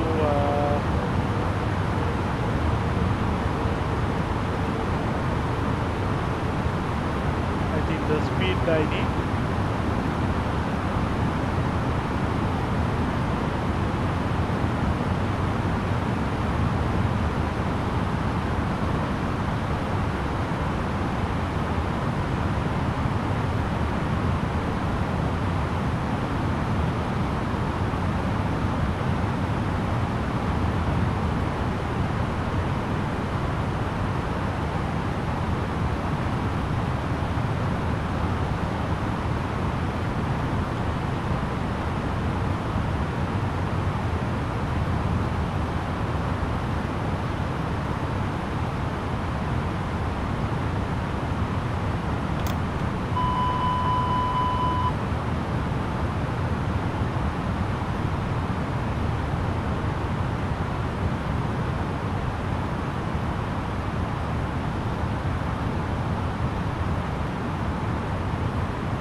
We have about 2,920 kilograms of fuel.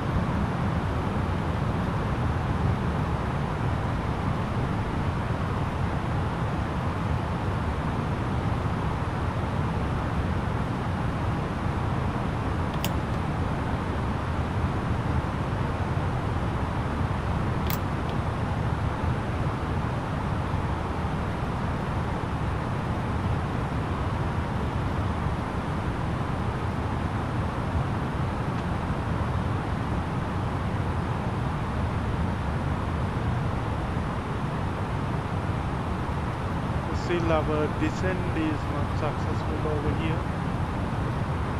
We'll need to bring it right before we enter into the curve pattern.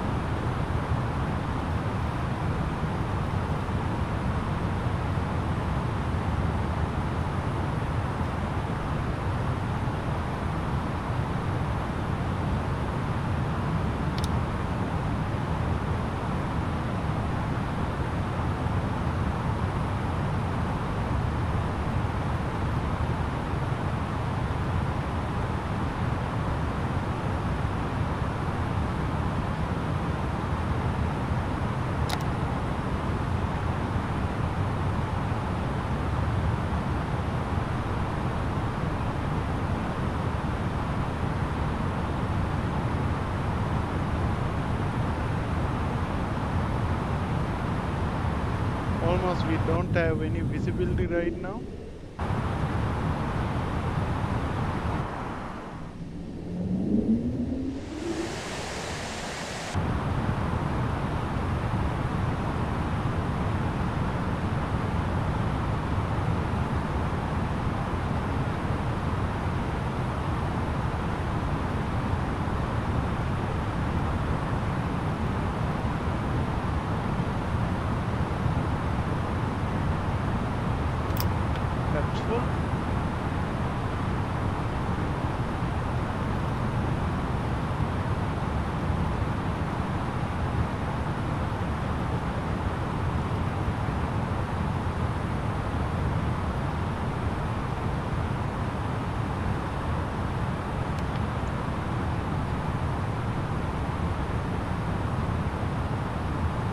Performance check.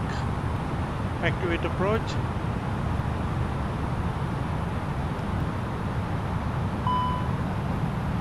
Check.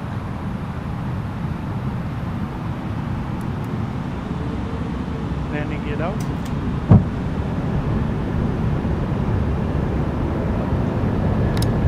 Flight attendants, please prepare for landing.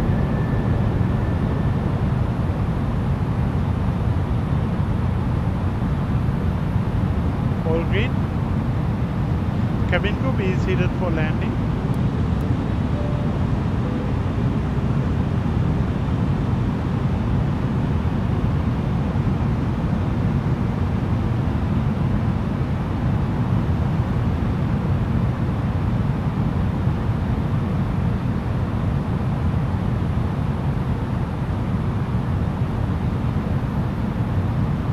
Let's expect for the best. Over here, let's verify the arrival. Arrival, we have selected ILS 16 right.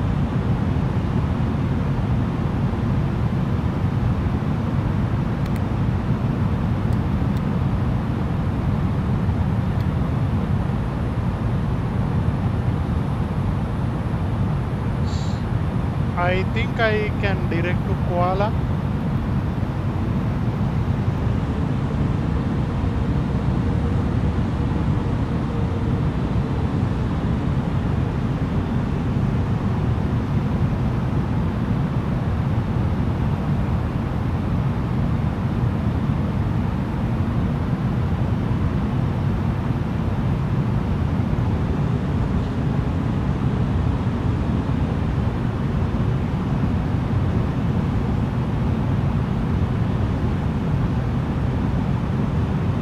Narita traffic lining up with runway 16 right. Now we are trying to line up with runway 16 right.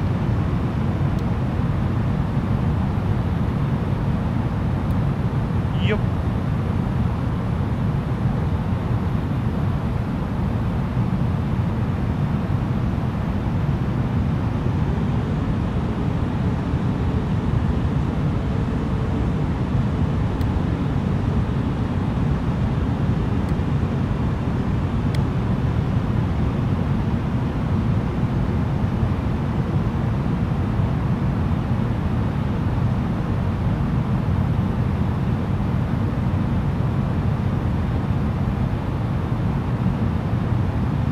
The visibility is very low in Narita right now.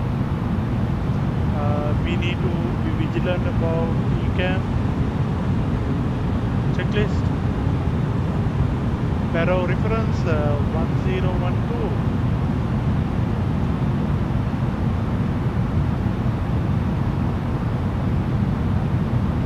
Seatbelt signs on.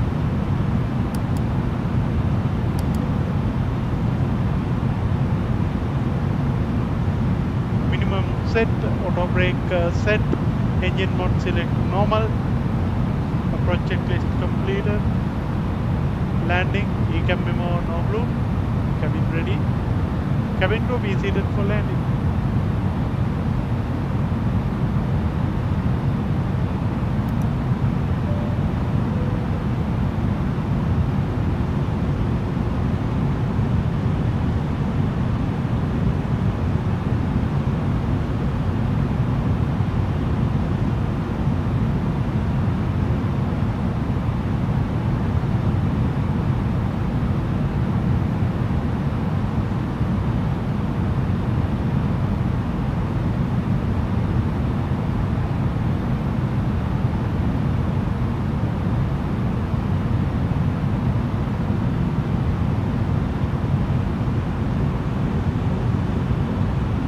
Look at this.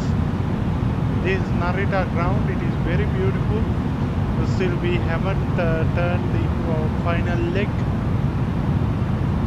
Hope you can see. I don't know why it is like there is no good weather over here. Obviously this is very cold weather right now in Tokyo.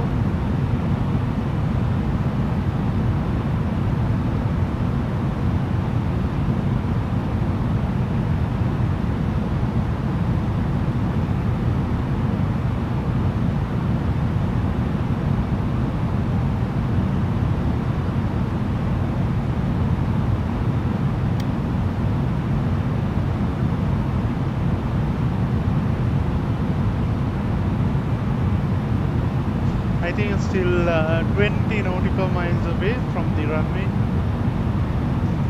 but that is perfectly fine. Still no diamonds moved. Okay, approach. ILS established on localizer. Also on glide slope.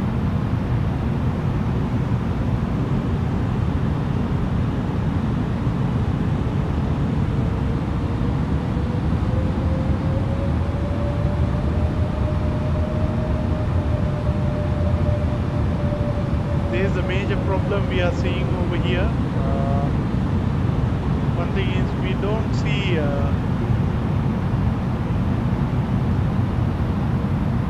the altitude is needed.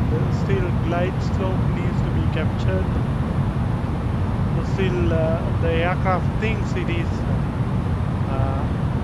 on the top and you can't see anything, but I think slightly right now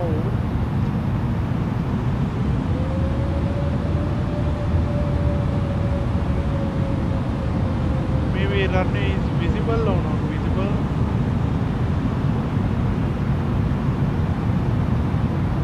We are waiting for the glide slope, but from altitude perspective it is a little bit up right now.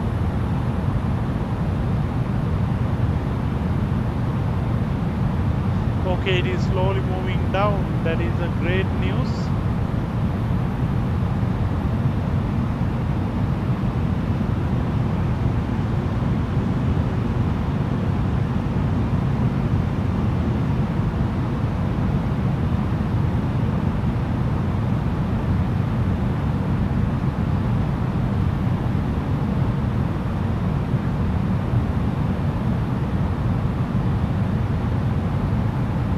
Here the problem is I need to see the runway. That is the requirement number 1. Requirement number 2 would be I should be able to land without huge FPM.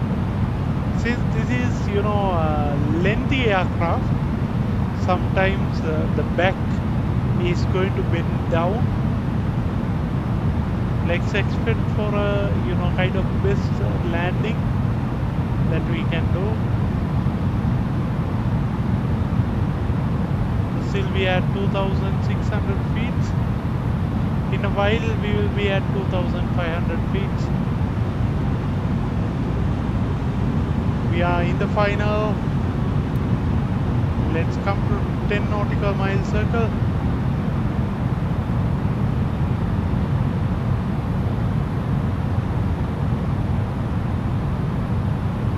We definitely should be straight into the localizer,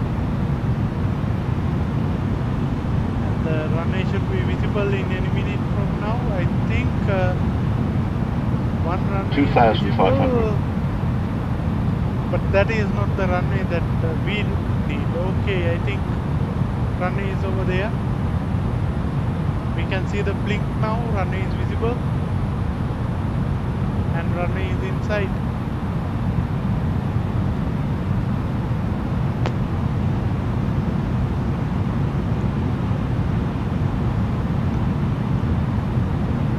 Tokyo traffic 10 miles, final to runway 16 right.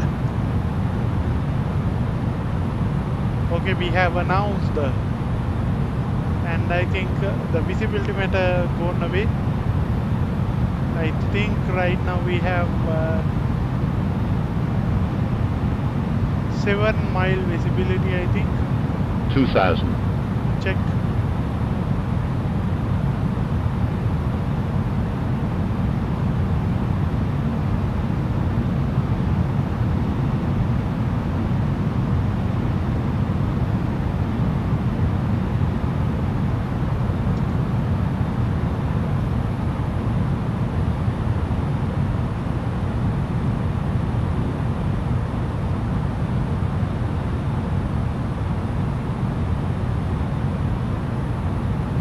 You can see Tokyo Narita International Airport on our left. Let's see how this landing goes. The plane is little bit wobbly because we have some some wind around 5 knots.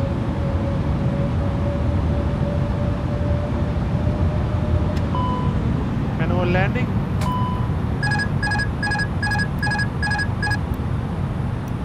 I think autopilot detected some instability. I think aircraft went to a little bit of stall.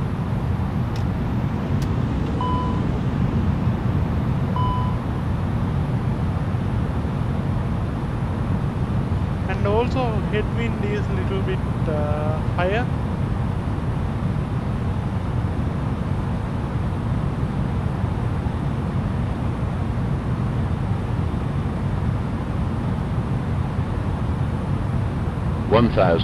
Check.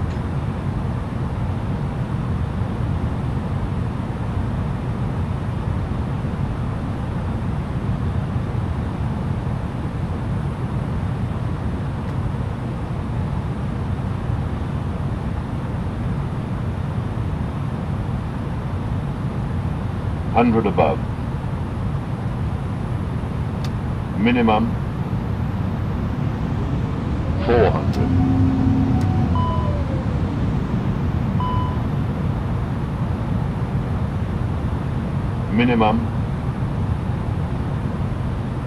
Minimum 400. 300. 200.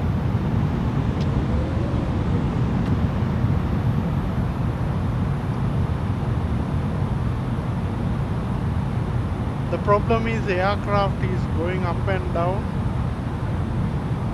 100. 70. Retard. It went a little bit up. Let's bring it down 20. slowly. 10. 5. Radar traffic, Hong Kong Shadow 840 on lines up runway 160.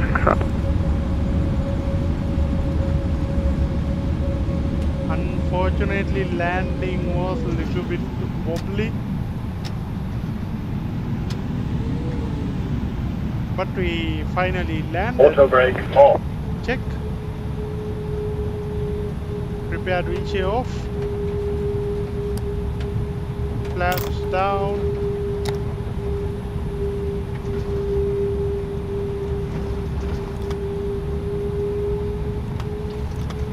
Anyway, this is a fantastic airport, it seems.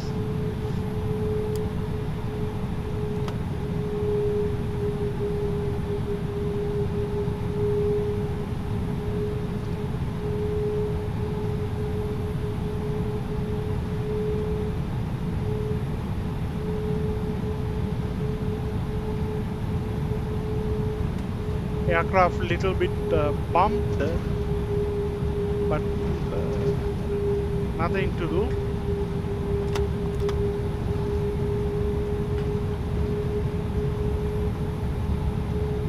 I think there are a number of aircrafts right now in Narita for the departure. I don't know why ATC is not available, even though dense lead traffic is over there. Radar traffic, Hong Kong Shadow 849 departing 165.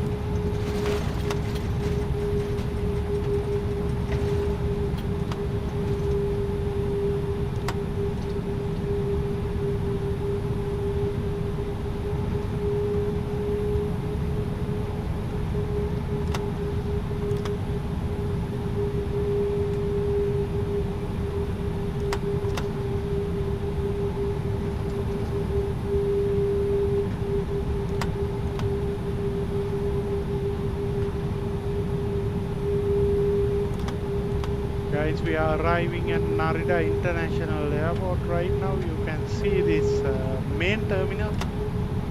This is where I'm planning to get the aircraft.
only worry is today FPM is definitely is a bad thing to discuss even. Okay, we have arrived in Narita.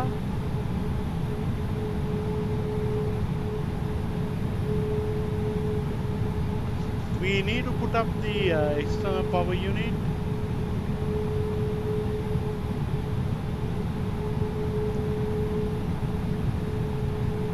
Yeah, that's what it is. The ground power unit is activated. Turning off engine number 2, turning off engine number 1.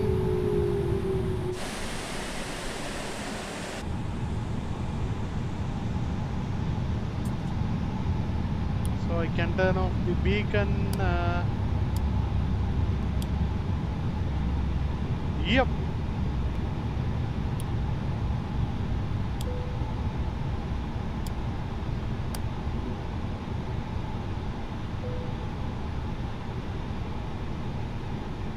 Up to now, I think the PyRep will be accepted.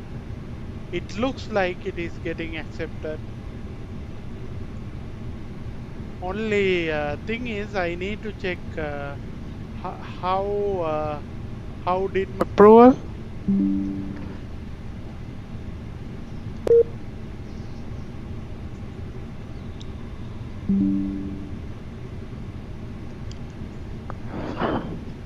And right now I need to check whether it is still in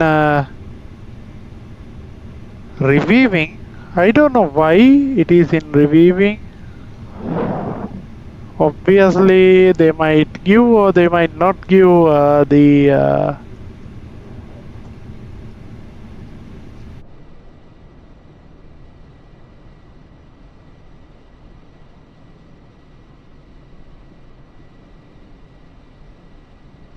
I think here in Narita all these aircrafts are fake.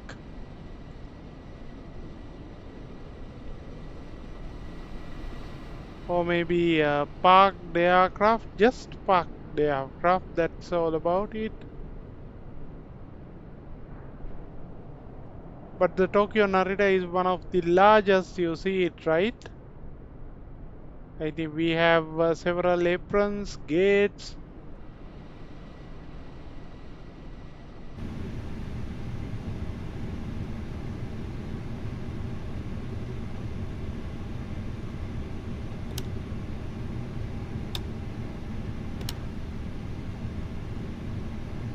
I don't know whether it will be granted or not.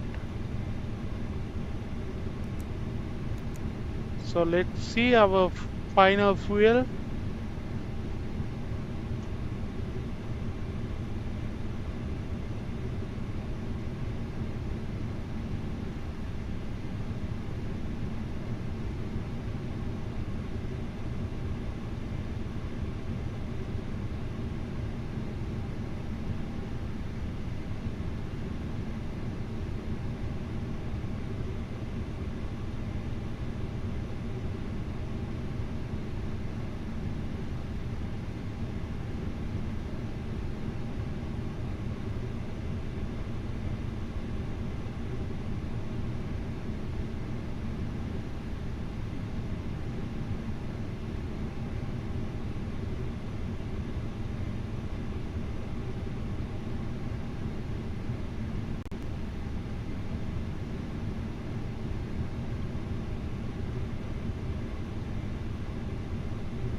I don't think whether I get this or not.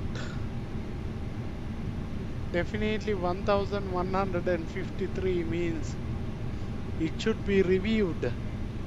That signals me one thing, that is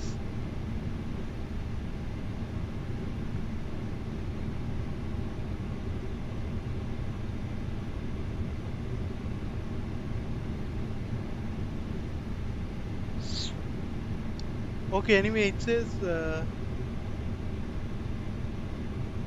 engines not started in the sequence. I think many score has been reduced in this flight. Why is that?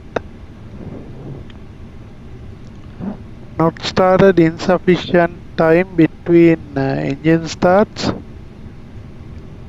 Landing with fuel below final reserve.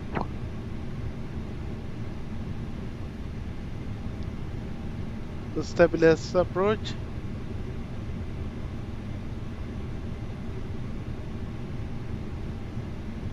Okay, that means this is one of the worst.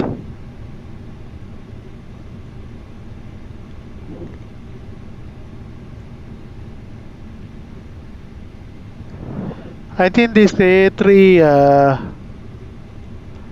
A3 you know, one thing is like I get the number of hours.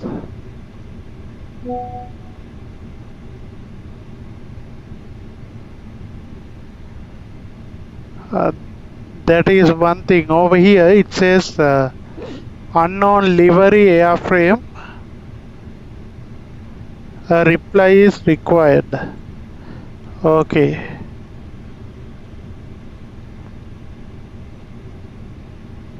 We have to provide the reply.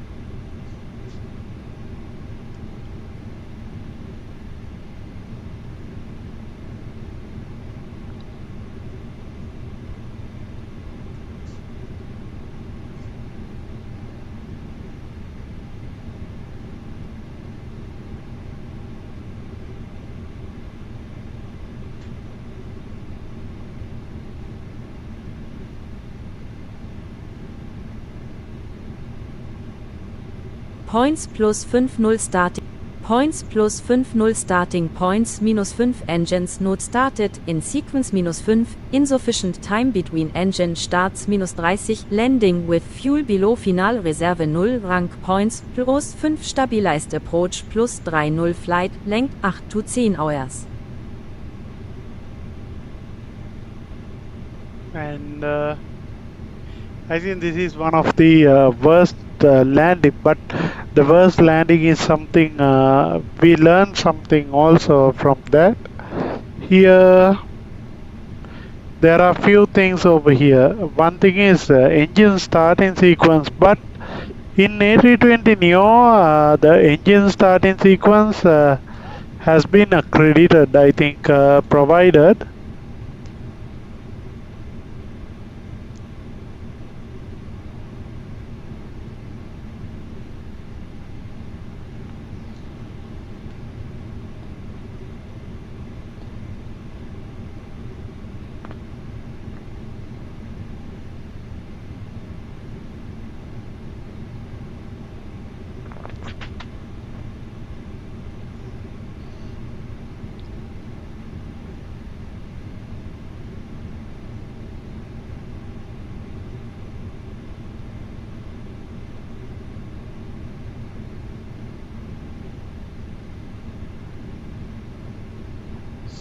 Let me go with another flight from me and find out how it went, because they also may have okay, over here starting points 50. It is already provided.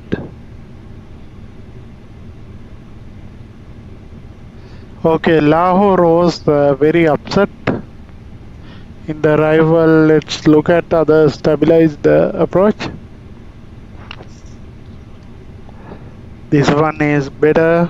Over here I think starting points available, connected on network, landing with fuel above final reserve. I think every point is granted over there, but here I think one reason is the aircraft type and the recommendation with that.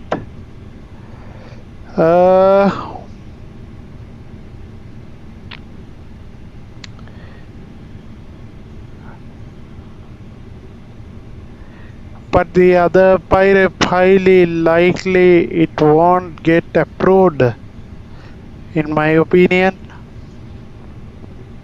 I think number of hours did not awarded. So let's wait and see. That is really upsetting. Thank you, Vinada. The landing was not that good. One reason is the fuselage itself is the major problem, and anyway, I came over there.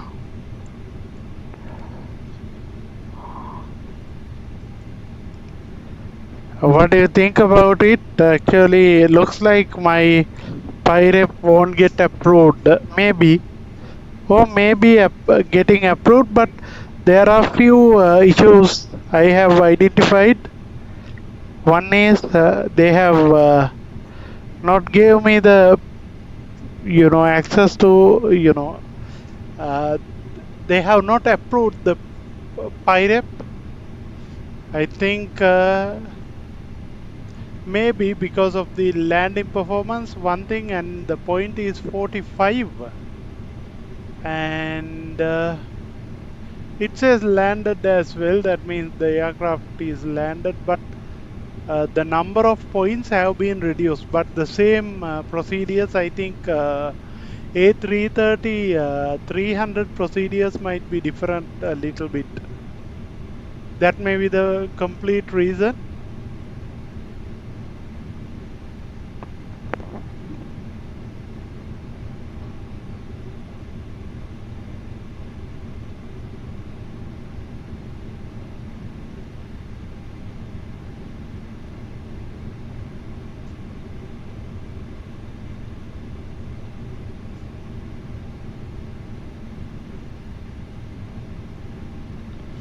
Still, I haven't get the Japan passport.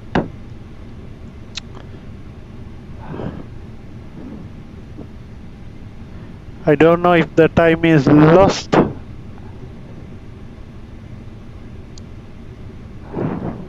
So that is the only problem I have in my mind right now.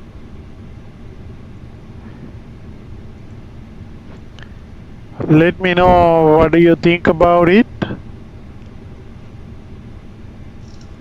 Right now we have arrived at our destination, and we need to deboard our passengers first. I think the fuel, whatever the number of block fuel, on top of that at least we should have some percentage. I think the major problem is less than 1857 volume of fuel. How can we handle that in emergency situation? So the flight, only thing I would be happy about is the flight I have taken. I was able to complete, but the number of points I got is very less in few flights. I don't think it is same for others. I don't know, when it comes to landings one day it gets better, and one day it is getting worse as well.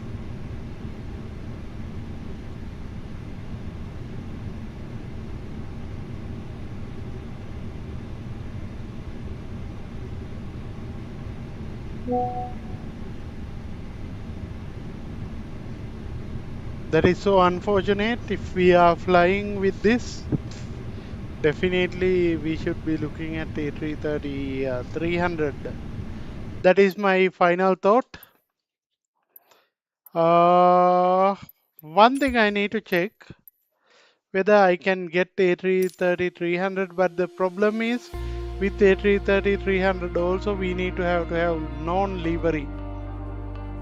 But looks like they are taking it as no livery. That is the major problem over there.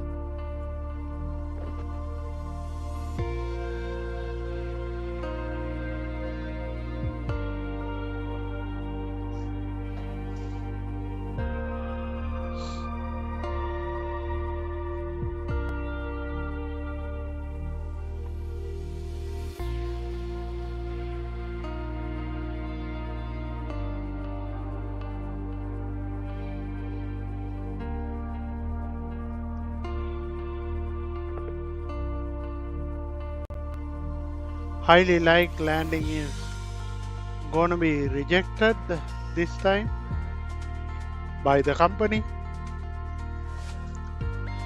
but let's hope for the best. Before that I will check it again. I use this aircraft, but there is no other way to check A330-300. In fact,